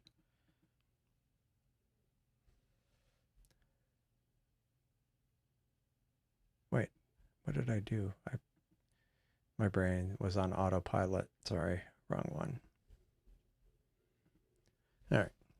The good thing is, like I say, since the DLLs are loaded, or not DLLs, the dynamic libraries are loaded, it's much faster. Okay, cool. So now we've got a pretty sensible, so let me load this. Okay, so first thing, I'm just going to remove the gradient. And I always end up doing like full smoothing, and yeah, mostly because I have such terrible gradients in my yard. Now, should I, didn't mean to do that. Now, should I go ahead and do the noise reduction here, or should I try cosmic clarity for noise reduction? I'm tempted to try cosmic clarity for noise reduction. Yeah, Astro Barbecue doesn't remove background, then denoise. Yeah, so I've removed the I've done the background, or fix the gradient. Now should I? Okay, here, but this is so slow. It's so slow, but I'll do it. Oh, okay. Okay. Okay. I actually haven't.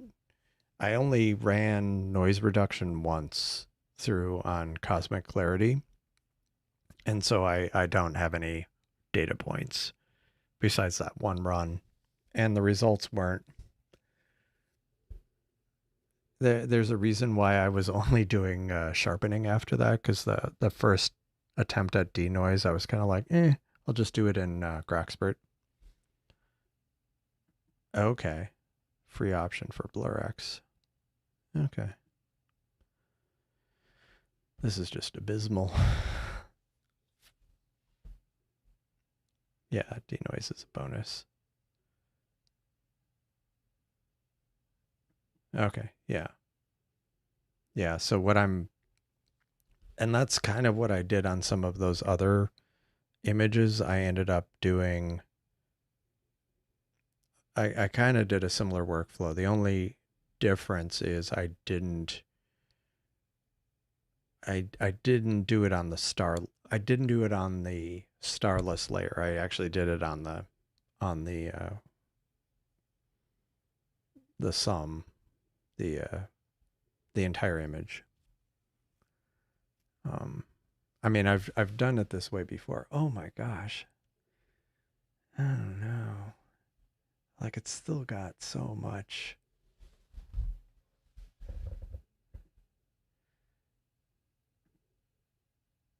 Oh, okay. Yeah, I mean, on the other hand, I've got, so that was the original. This is gradient corrected. And this is the denoised. I mean, there's still a lot, but then again, this is their stretched version. So this might, like if I switch to 15%, still pretty significant, but sometimes it goes. Okay, noise exterminator at the end. Yeah, that's one thing I should try doing. I don't have Photoshop, but I do have Affinity Photo, which I believe runs the plugins. So I'm just going to go ahead.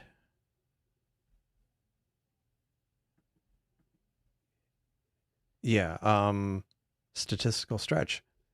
Good suggestion. I actually hadn't done that before, but today would be a great time to try it, because I actually have it downloaded. And I think so now I have this denoised. So let's go look at, oh,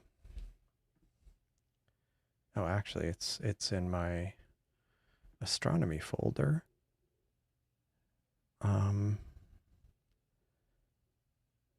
Okay, here we go. Okay. No, that's good. That's good to know. Did it launch? I think it takes a bit of time, at least on the Mac, to launch. Again, I need to get a Windows computer.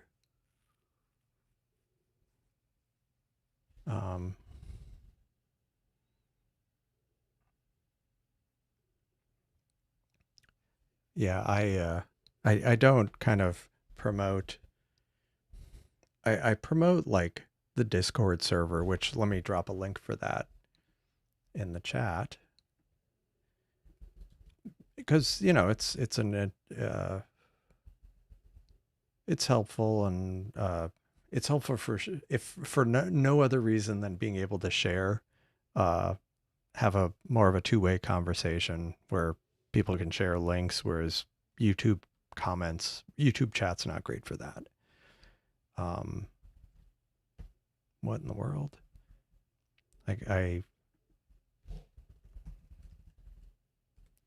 Oh, here we go. Just as, so I got this. It took a while. Okay. Okay. So let's try this. So let me select an image. I always end up doing it off stream in case it does something crazy with my computer and it ends up like showing random things on my computer. Oh, it's on my external machine. External drive, I mean, sorry. There. And what are we looking for? We are looking at,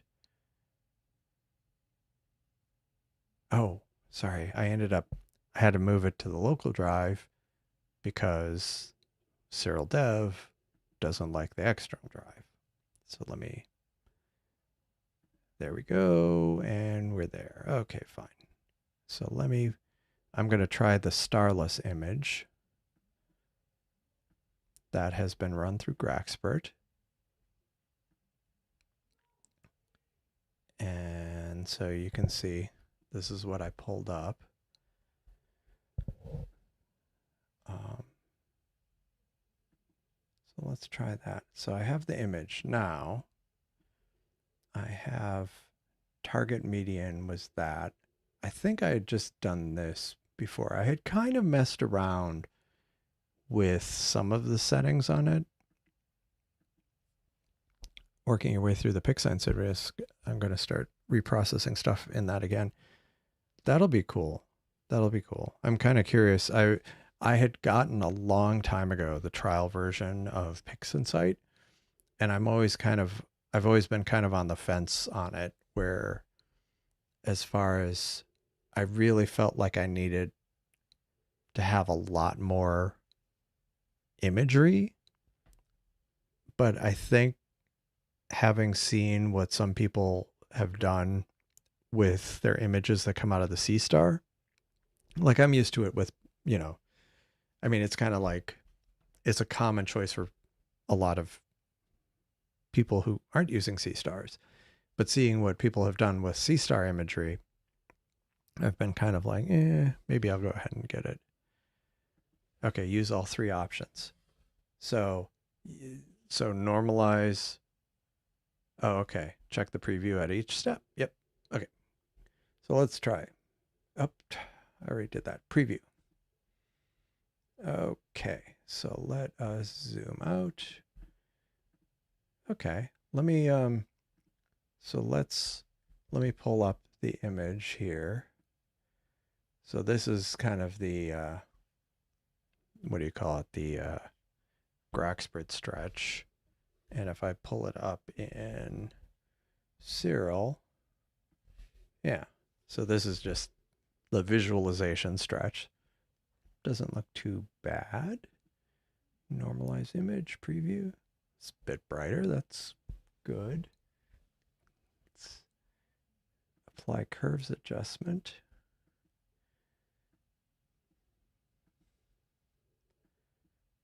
What's it doing? Oh, I see what it's doing.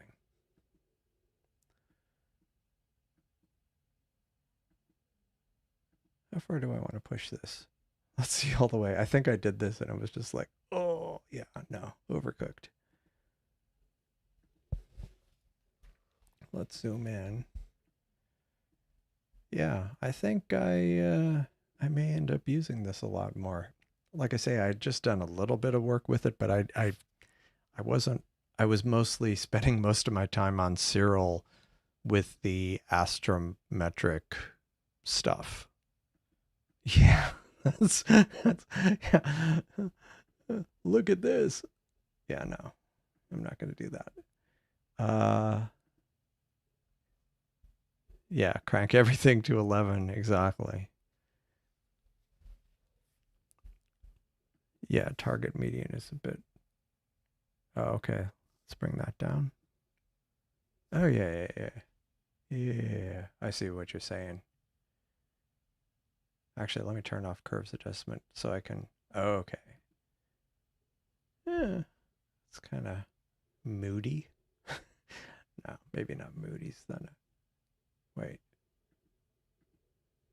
Okay. Okay, I see what it's doing.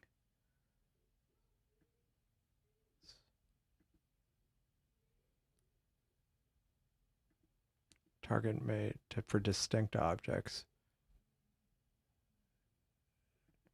I mean, does that include, I mean, okay, 0.25 for general nebulosity. Well, let's see, 0.15. I'm going to do it without curve boost.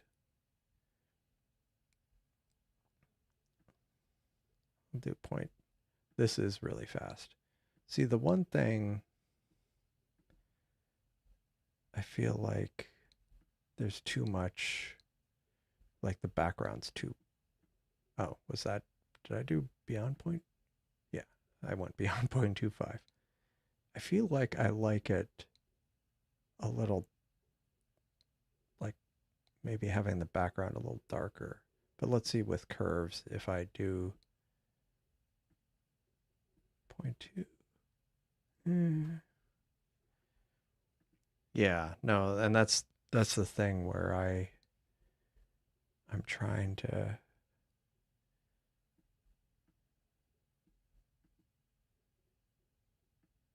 yeah, I feel like, and then of course a lot of times what I end up doing is I cheat and just look up is there Nebula, and then the problem is like people, I mean it's not a problem, but like when it's like Hubble pellet or you know the show or Ho, the different mono the different narrowband kind of things, then that's kind of like, oh, that doesn't help me. Okay. Oops, wrong one. Yeah.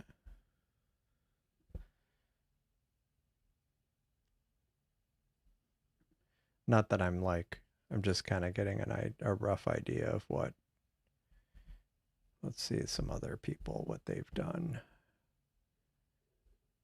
Wizard.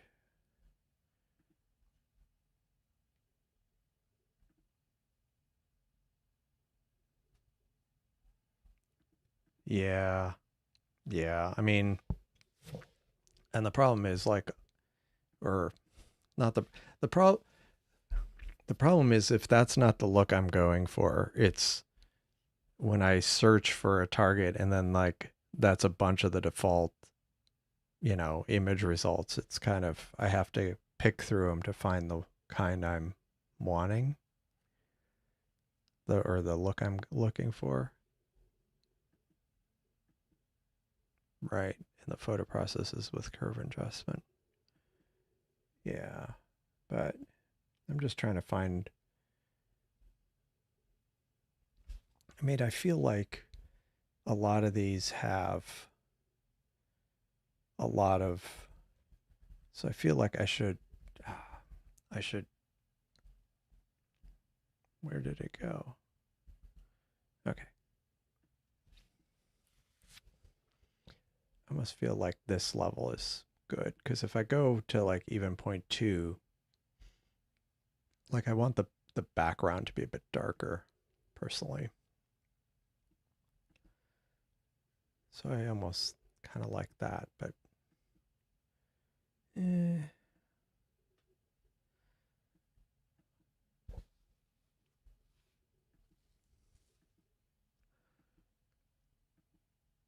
No, that's too dark.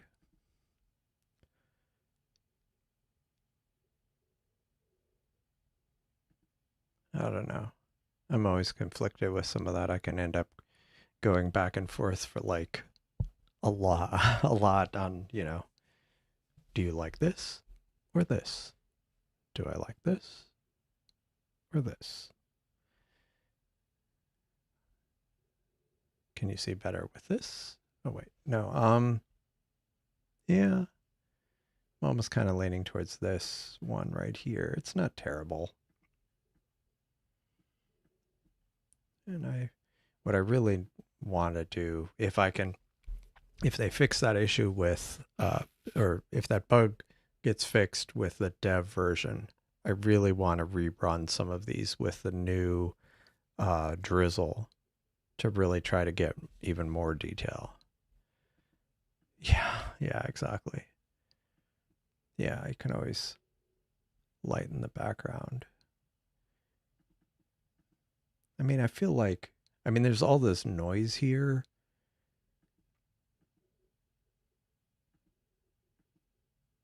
I feel like that's maybe I boosted a bit more to try to darken it.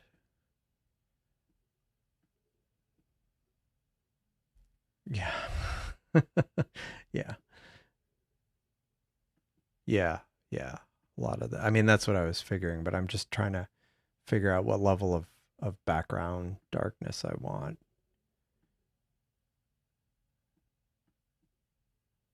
Maybe that? I don't know. I don't want to overcook it. It's like sometimes you kind of get to a point where you just end up it ends up. I mean, what do you think? That's not terrible, right? Like the dark areas, and there's still like some level of contrast in there. Could see some detail. I mean, this is like undrizzled. Yeah, okay. Thanks. It's always good to have a second opinion. Maybe I need to do this more often. Then I won't spend like an entire weekend in the weeds. I can get real time, or maybe we should do this on the this would actually be a good exercise, because I feel like this is too one directional. Maybe on the Discord server we should do it more regularly. Have like there's a processing channel. Maybe we should do like this kind of thing, but anybody can like just, and maybe have set times for it so people can be around for it, but like let's do group photo processing and people can like share their screens and people can make suggestions or something. That might be cool. That might be cool. I like that idea.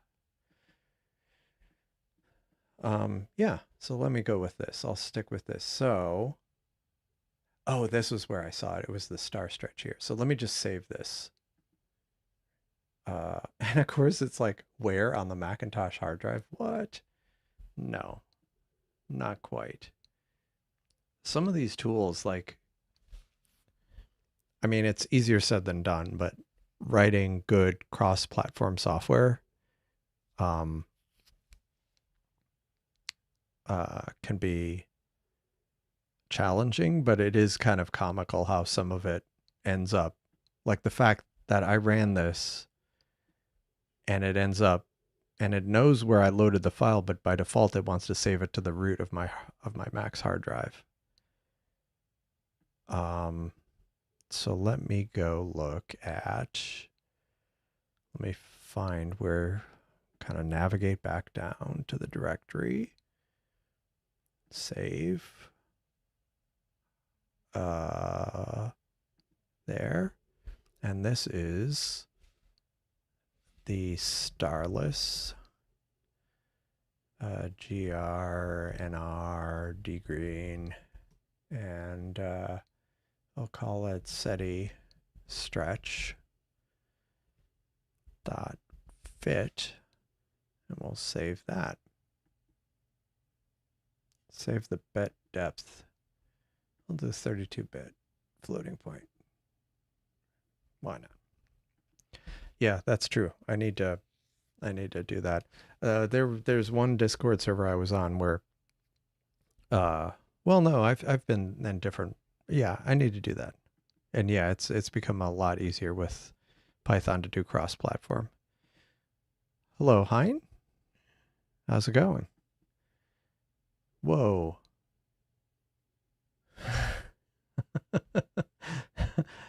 um, this was fun. Hold on. Let me show you what I just saw why I said whoa.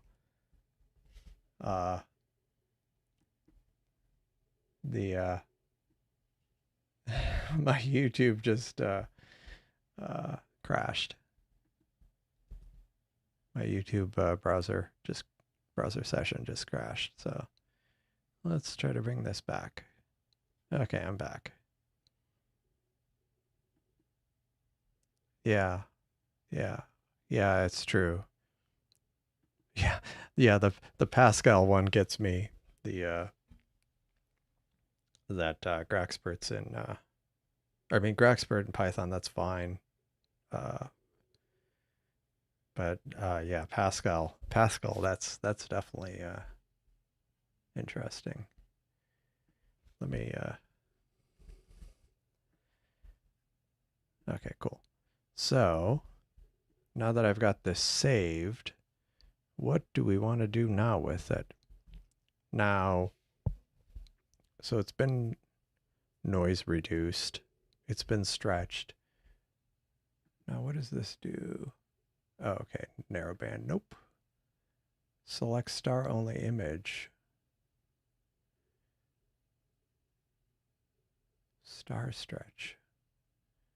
Wonder what that. Oh, that's just a star mask. That's not probably going to do what I want. I have not stretched my stars yet. Do I want to stretch them here?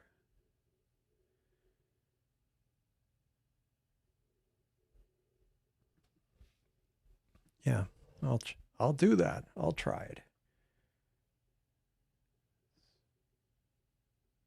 Just oh, that's brutal. Sometimes I like just dialing it to some excessive level and it just ends up really bad.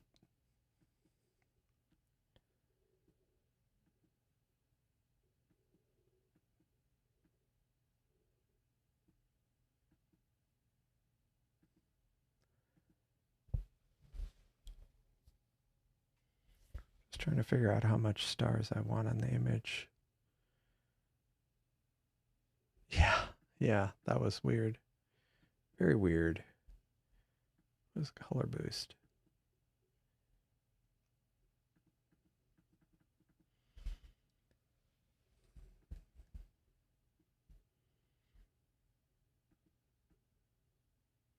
Yeah, what is that? Like it's not clear what it's doing.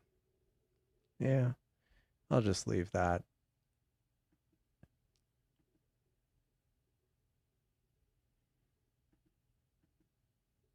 No.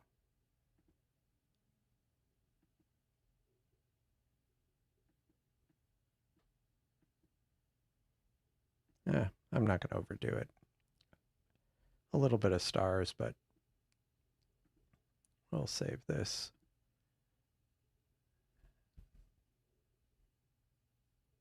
Stretched. Okay. All right. So what do these do? Select star omas. Halo be gone. I don't think that's as necessary with this one. Well, that doesn't help.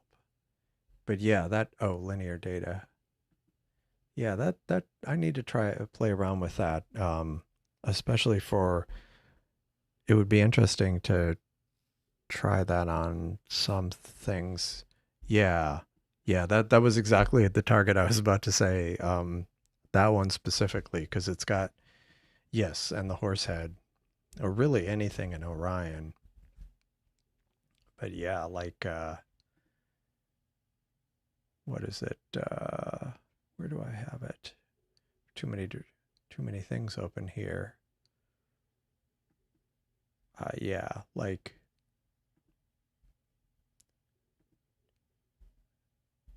yeah, doing it on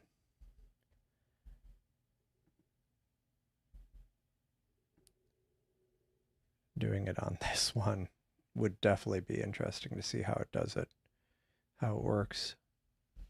I should play around with that. Okay. Yeah, I could see that. So many tools to play around with in continuing subtraction. Okay. So yeah, let's try maybe. Yeah, it could be assembly language. I mean, honestly, I was working on something a few years ago, and I was seriously looking at rewriting it in assembly. And yeah, it wasn't, it didn't look like it was actually going to be that bad to do it, but yeah, different, not everybody's cup of tea, definitely. So let me just try putting this together in here. Do I want to put it together in here? Or do I still want to run anything else? Do I want to try running, what do you call it?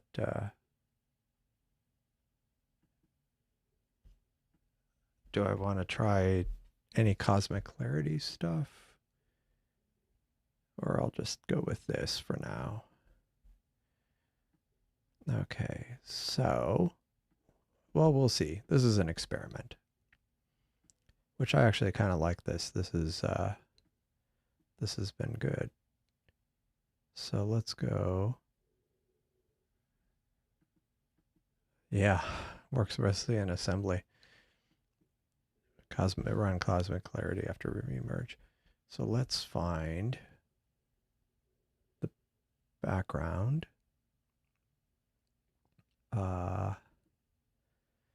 Is that right? What in the world? Oh, it's because I'm in auto stretch. Let's go back to linear. Okay, better. And let's go load the stars.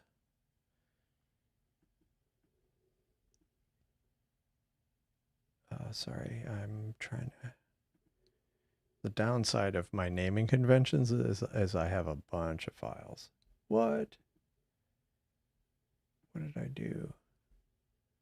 Oh. Oh. Let me go back to this. I made a mistake when I saved it. I didn't specify the extension, so it saved it as a fit file. I mean, as a TIFF file, which is not what I had expected. So let's try that.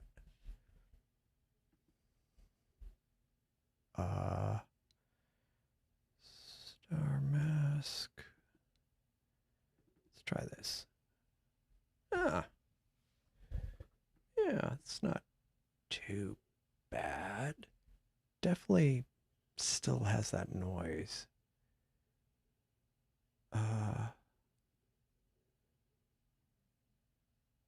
Wait. RGB blend. Log histograms. Advanced. Generalized hyperbolic.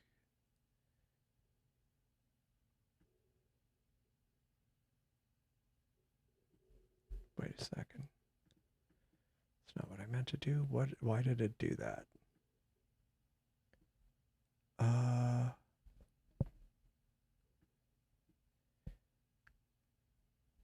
No, simple. Yeah, yeah. And I'm afraid, yeah, you're right. A lot of it is just, wait, why is it?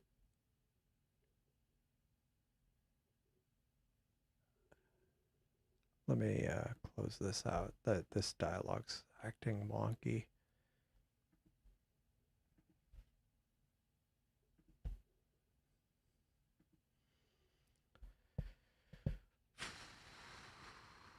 Okay, starless, star stretch, and then load that, and the stretched.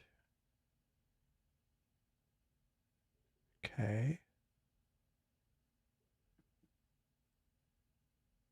RGB blend. Like, why isn't this? Why doesn't it let me resize this? Like it's clipped the UI. Yeah, I'm not going to waste all day going with this, so I'll just... Yeah, this is really... Maybe it's because the name of the file is... I'll close this. But this isn't too bad. I would probably crop out the, like the bottom, just kind of get rid of some of that, but... Which I think I'll go ahead and do that right now.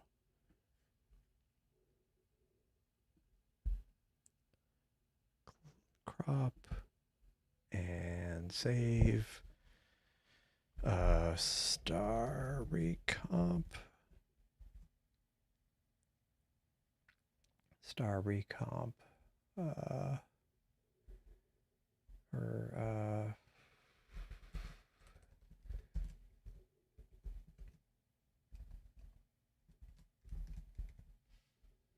I'll just do that, whatever. Yeah, it's not too bad. Let me, I'm a little kind of wondering how it's going to actually behave with cosmic clarity. So let me go ahead and I feel like this, I should adjust these amounts, but I'm just gonna stick with it for the first pass. Actually, what I'll do is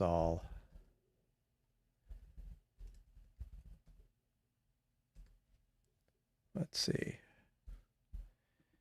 and okay, here, and I'll dump it in the input directory.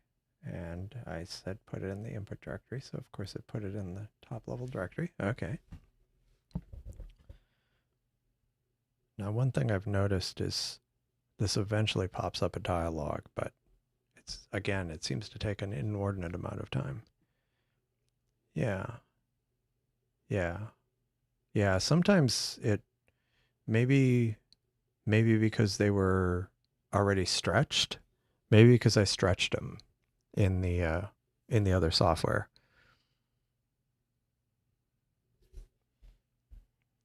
Where is the... Okay, wait.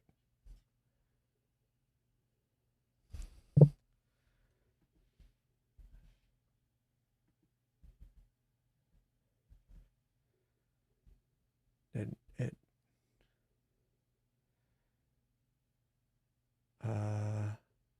one thing I've noticed is it just like will quietly pop up a dialogue, but I don't know why this takes so long. Okay. Sharpen.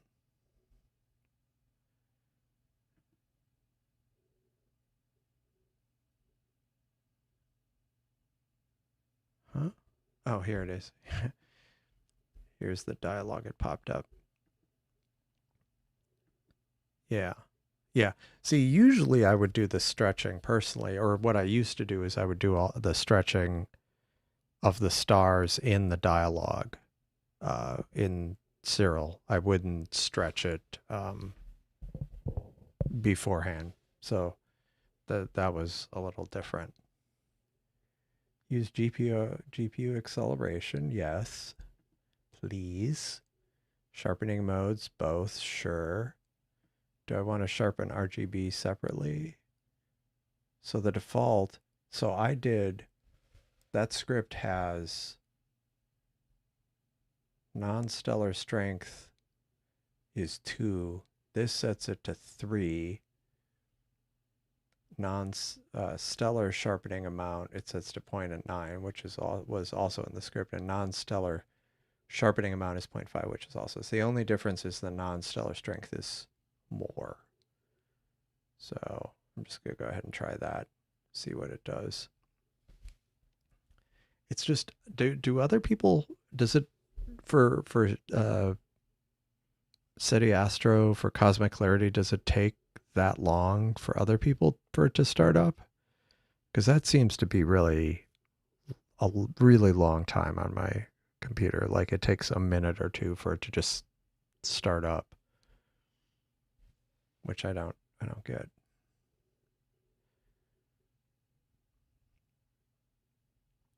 So,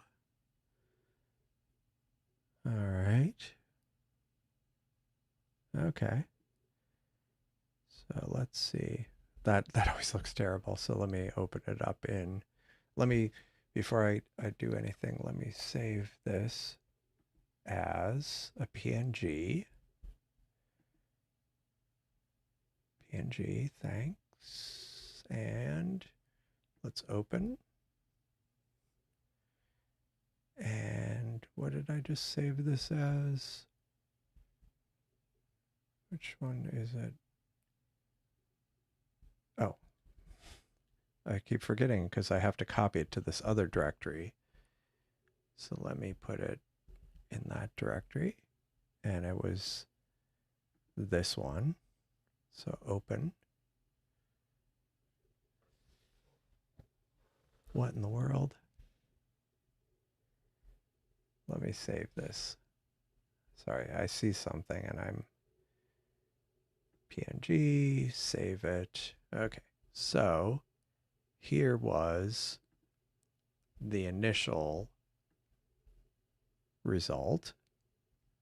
And then here it is with the sharpened version of it. But the thing where I was like, what in the world? Why did these go blue? I feel like it definitely overcooked that, or that those, like there's a few of them. They're this like turquoise green color. So otherwise, besides that, yeah, not too bad, although maybe too many stars. Maybe that's something where I need to adjust the settings. Let me just do one adjustment and see what it does. I will remove this and I will restart it and we can wait.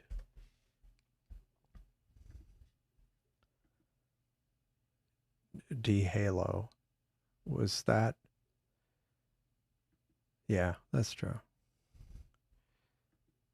But for now, I mean, part of it's like there were more stars than I kind of cared for.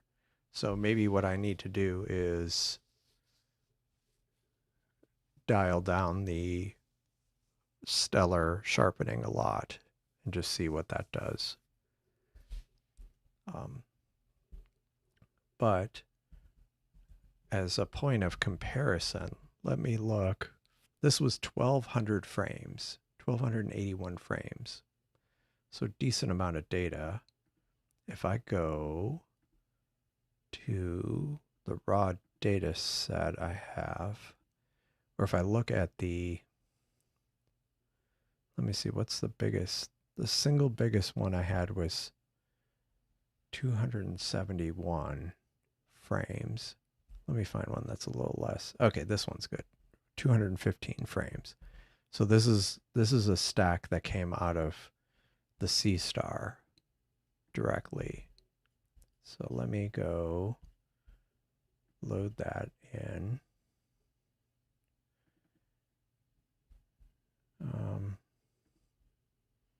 Wow.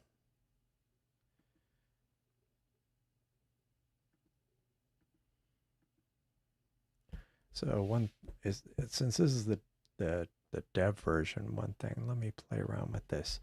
Let me go linear, and I'm just going to do a quick stretch in here. I'm going to do histogram stretch.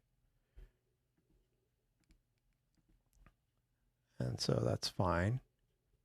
But then let me mess around with, actually, I'll just remove green noise here for, yeah, whatever. I mean, I'm not doing any, this isn't going to be like an apples to apples thing, but kind of, again, a low effort adjustment.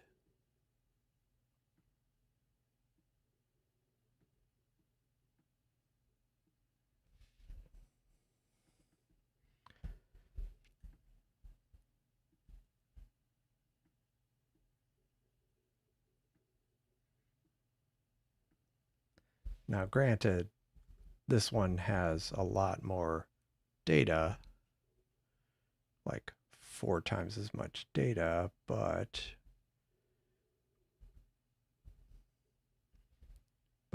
yeah, I mean,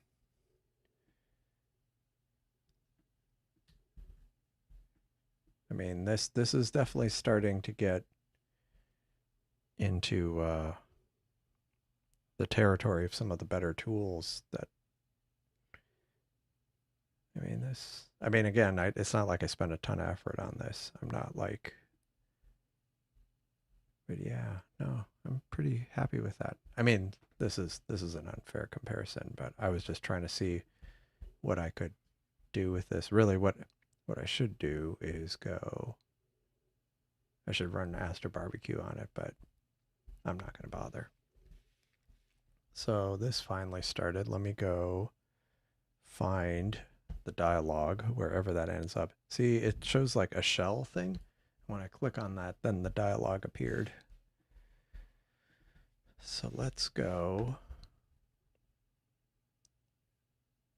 You always have to do it on the starless picture. Try scaling up the star removal. Right.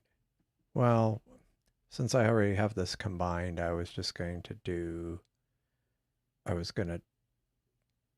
dial down the stellar sharpening.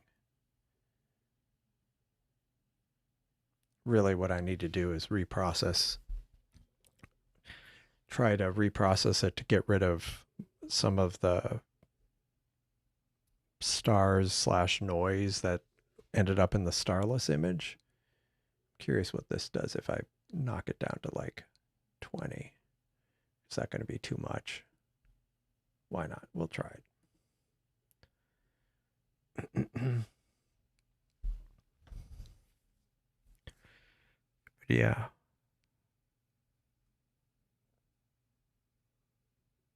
Yeah, so we'll see how this goes.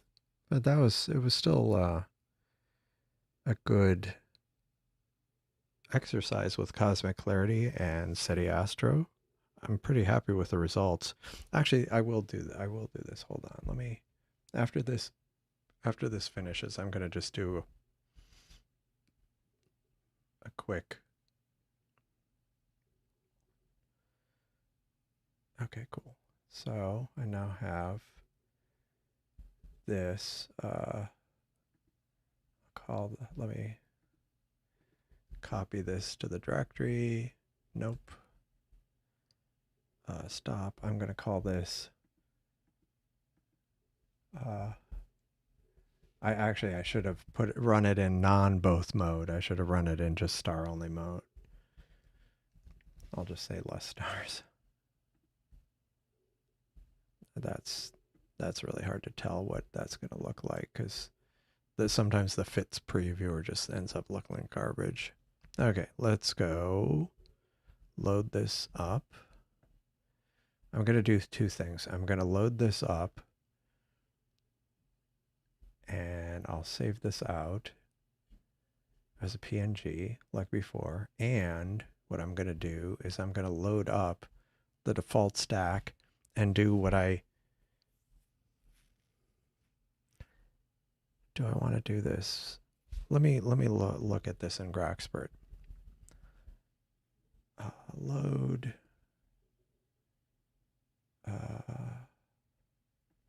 Stacked. Okay, I'm going to do, yeah, let's do this. I'm going to do a quick workflow on the pre-stacked image from Siril. From the Seestar. All these S's are like, my brain is mush. Also, the daylight savings time, I got up like too early this morning. Okay, cool. And now I'm going to run let me just see if there's any setting to,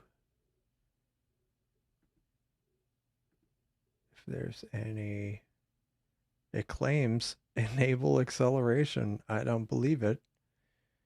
I do not believe it, but we'll try it.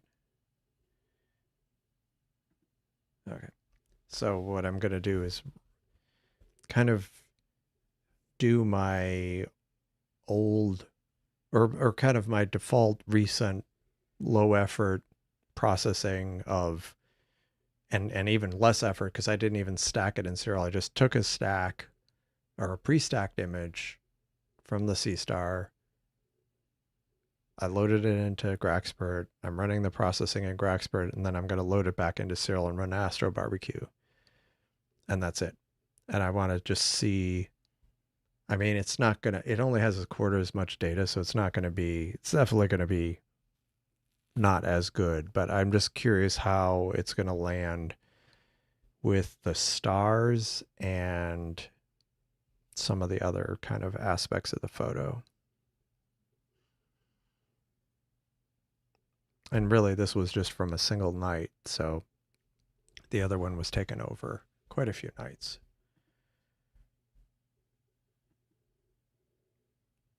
Yeah. Oh, interesting. Huh. So yeah, this is taking a while. But I think after this is done with, I might, I mean, this was good. This I may need to. I should probably do this more often. And like I was saying, having maybe not like this format on a YouTube live stream, but do it on in the on the Discord server and have kind of like a group processing. Or not group processing, but just kind of see one thing. Definitely, it's got a lot more stars. So, because I didn't do it on the star, didn't do the parts separately. So, go in, load, and that, and just double checking auto stretch. Ish. Sometimes the auto stretch looks terrible after I bring it in. So I'll do Astro Barbecue again, low effort. And then I just want to see what it looks like. And really what I should do is stack all that data, but then actually I could have, because I do have the stack. Maybe that's what I should have done. I should have done that. Oh well.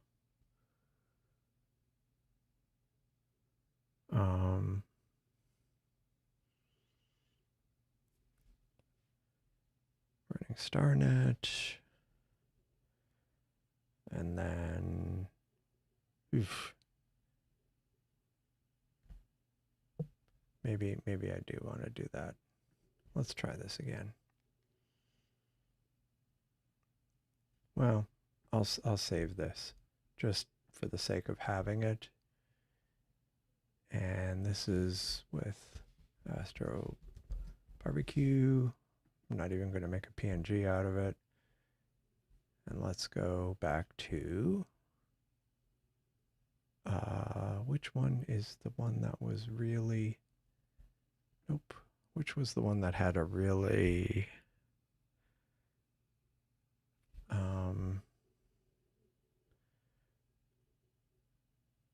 okay. Here was the stack. This is with the color. So I'm just going to start with this one. This is the stack with no other processing. And really what I need to do, what I should do, is I will load this into Graxpert, because this is the workflow I would have typically done. I would do this initial stack, and then I'll just load this. And then I do the crop in Graxpert. And then background extraction.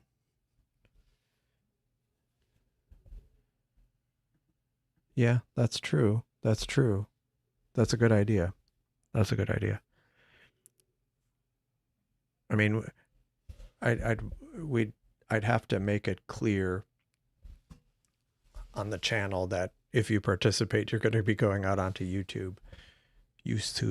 But yeah, that's a great idea. That's a fantastic idea. I like that. Well, let's do that. denoise. Bring out denoise. Bring out defunk.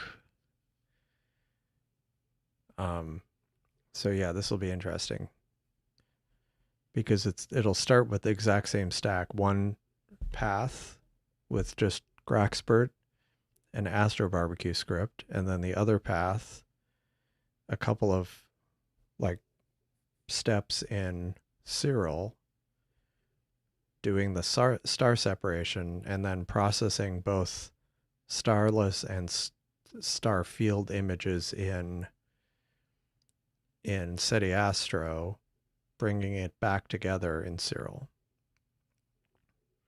which should produce a better result, but it'll be interesting to see it side by side.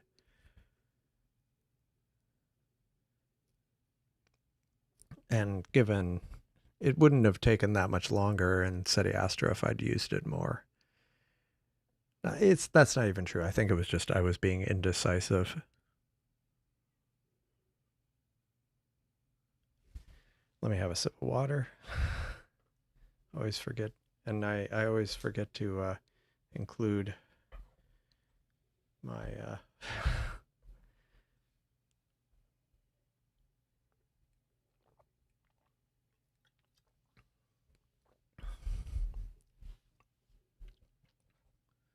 let's see, over here. I could set it over here.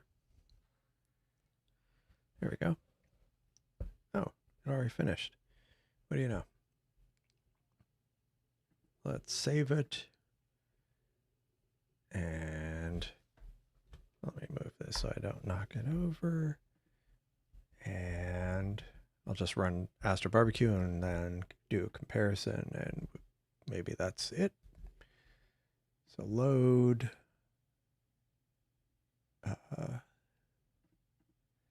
There, just double check. Yep, it's there. Linear. Astro Barbecue. And to be fair, I don't always just do the Astro Barbecue. Sometimes I'll go do some additional touch up. One thing I do want to spend more time with is the curves tool inside of Siril to see, because this might actually be a good time to use that. So I'm going to call this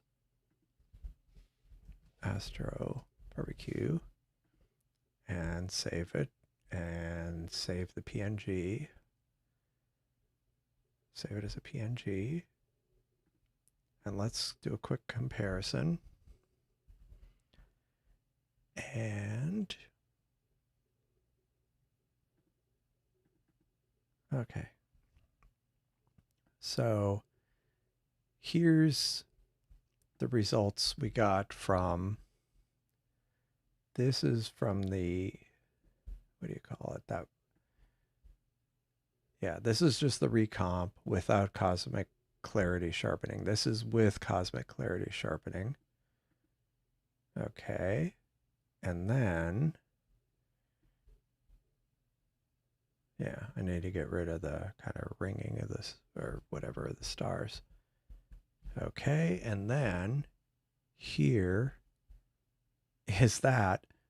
But what I wanted to try, since this is the new beta version, alpha version, I can go into this curves. I wanted to just kind of mess around with this to see if I could boost this a bit more.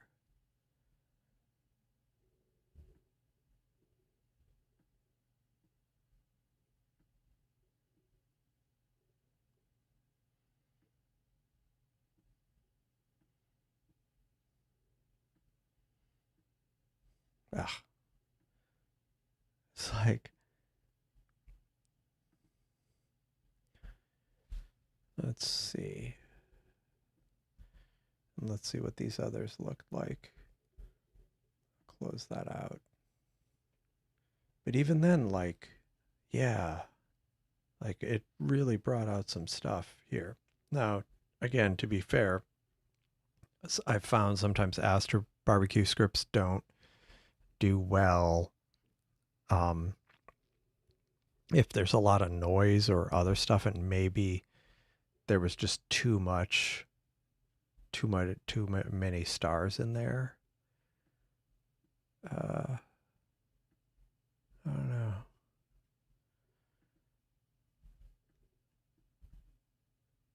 It's still, there's something definitely subjectively different about. I mean, again, this was an automated script, but I really am liking the results here.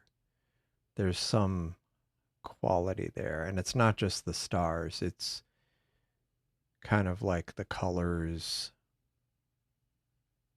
Yeah. Yeah, I'm liking that. I now I want to go reprocess some of the um, Orion Nebula. I have like 2 or 3 thousand frames of Orion Nebula that I shot, kind of non-mosaic. Like this was from late winter, early spring, and I was just trying to get a lot of like fainter nebulosity. I really need to go in and just try to reprocess some of that,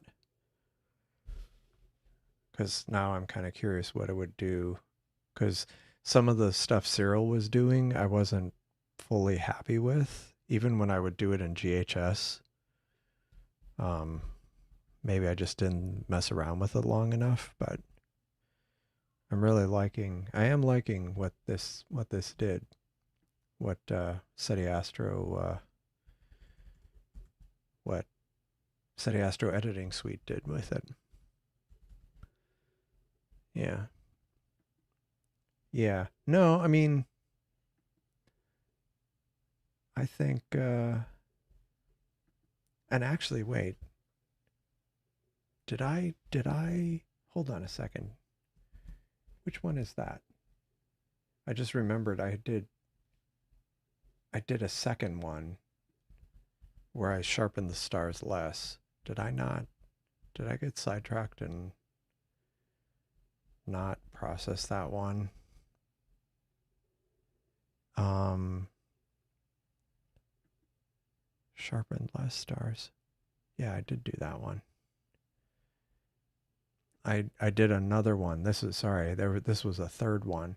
So this was just the recomposition after stretching.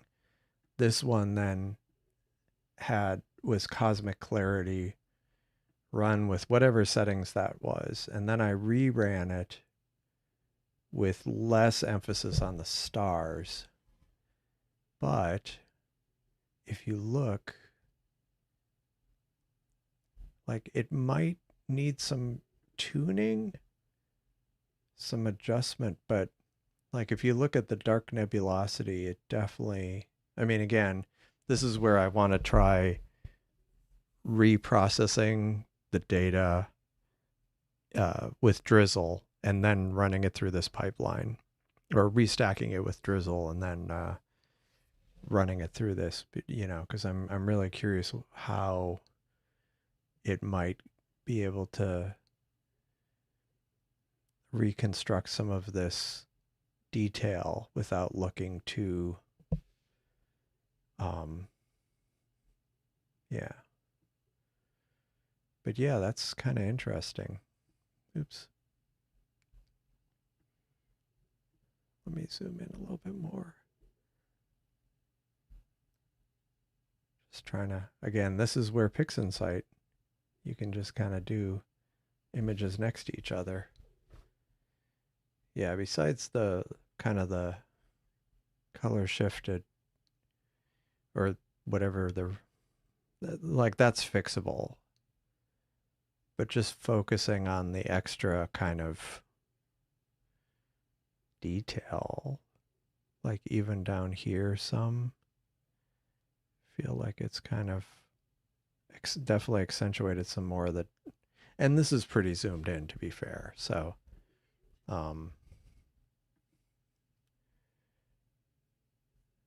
I do find this kind of interesting.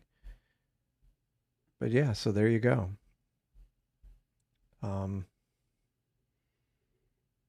SETI Astro. That's I need to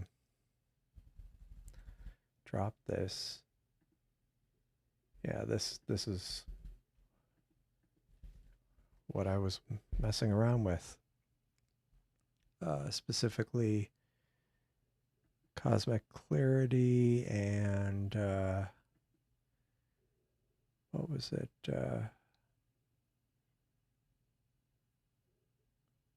Astro program, sorry. It was, and then this one. Yeah, so those are interesting, very interesting. Definitely something I need to play around with some more, and maybe we can do some comparisons or do some kind of group editing on Discord and maybe even live stream some of that. I like that idea, especially people who maybe have better quality data than I do. I mean, this was most of this data was captured on during live streams, just kind of like, I'd go point the telescope for 45 minutes at the Wizard Nebula over a number of nights. And it was when the transparency and seeing was kind of below average. So I'm pretty pleased with what that's done. I mean, even compared to what I've seen typically with some of the other scripts I've run, I mean, the either hand processing things in Siril or the Astro Barbecue scripts. I'm pretty pleased with that. Yeah. The other two have square ones. Yeah. Less stars on this one. Yeah, and even then, like I was just playing around with some things. I definitely would try to process it again to try to somehow remove more of the noise from the starless image, because I feel like that's some of this down here is stuff that I never went away from the starless image, and then not stretch the stars as much and then run the sharpening on it. I think that would produce a pretty good result. But really, I'm pretty pleased with all three of these, with the level of detail or just how it treated, how it handled the data. Pretty pleased with that. Yeah. Uh-oh. Let me go check. I'm a little concerned.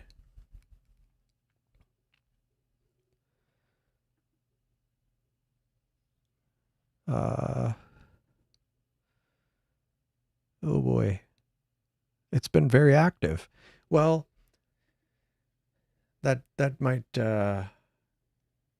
bring me to a close on this. I've been like I say, daylight savings time, I'm kind of a little shifted for better or worse.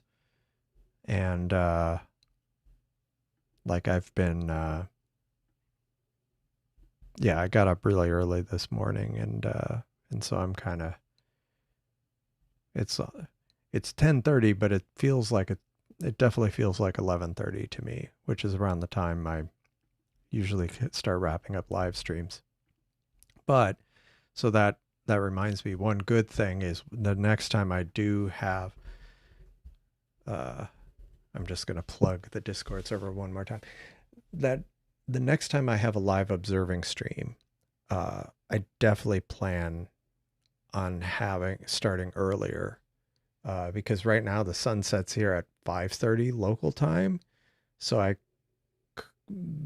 my old way of starting like an hour after sunset, I could start as early as 6:30, but I'll probably start at 7 US Central, which, yeah, I think I think I'd only start a little earlier on. Yeah, we'll see. We'll play it by ear. But I think the next live observing stream I'll start at 6:30, or not 6:30, 6:30 or 7 p.m. U.S. Central, and we'll go from there. As it gets later into the closer to winter, I might move it up even earlier. The idea being that I could, if anybody in, like in the off chance somebody in the UK wants to tune in, or Ireland, or if more people over there wanted to tune in, it might be better if it starts earlier, but we'll see. Play it by ear. Anyhow, I think I'm going to wrap it up. Thanks for joining. I really appreciate it. And thanks for, I think it was Chris with a C for the super chat. I really, really appreciate it. And we'll do this again sometime. This was great. And next time it might be more of a group effort on Discord. So until next time, I think I'll leave it at that. Hope everybody has a good rest of your week, and I will see you next time. Thanks. Bye. Helps if sometimes the buttons don't work. Oh.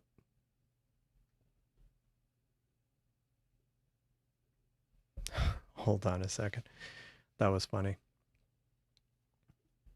Let me see what happened here. It's funny because the outro ran, but I'm still on the air. I think. Yeah, I'm still on the air. Yeah, that's funny. Let's try this again. See if this works.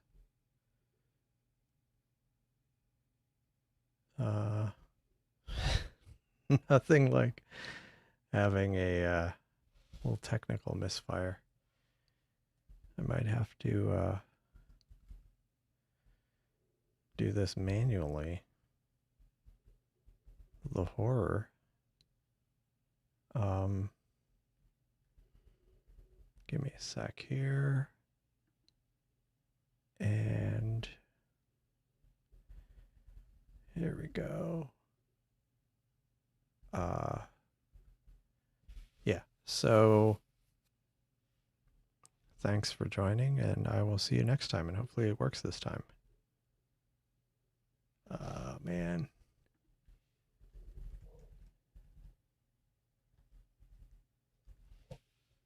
Let's see.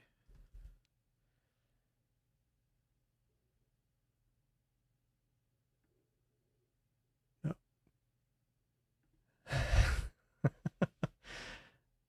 Hold on. Let's see.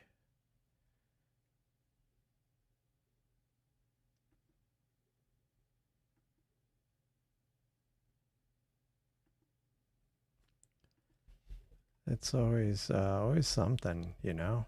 Let's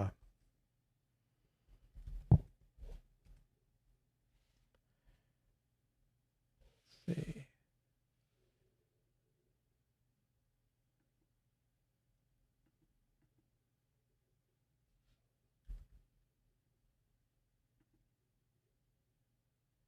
So weird.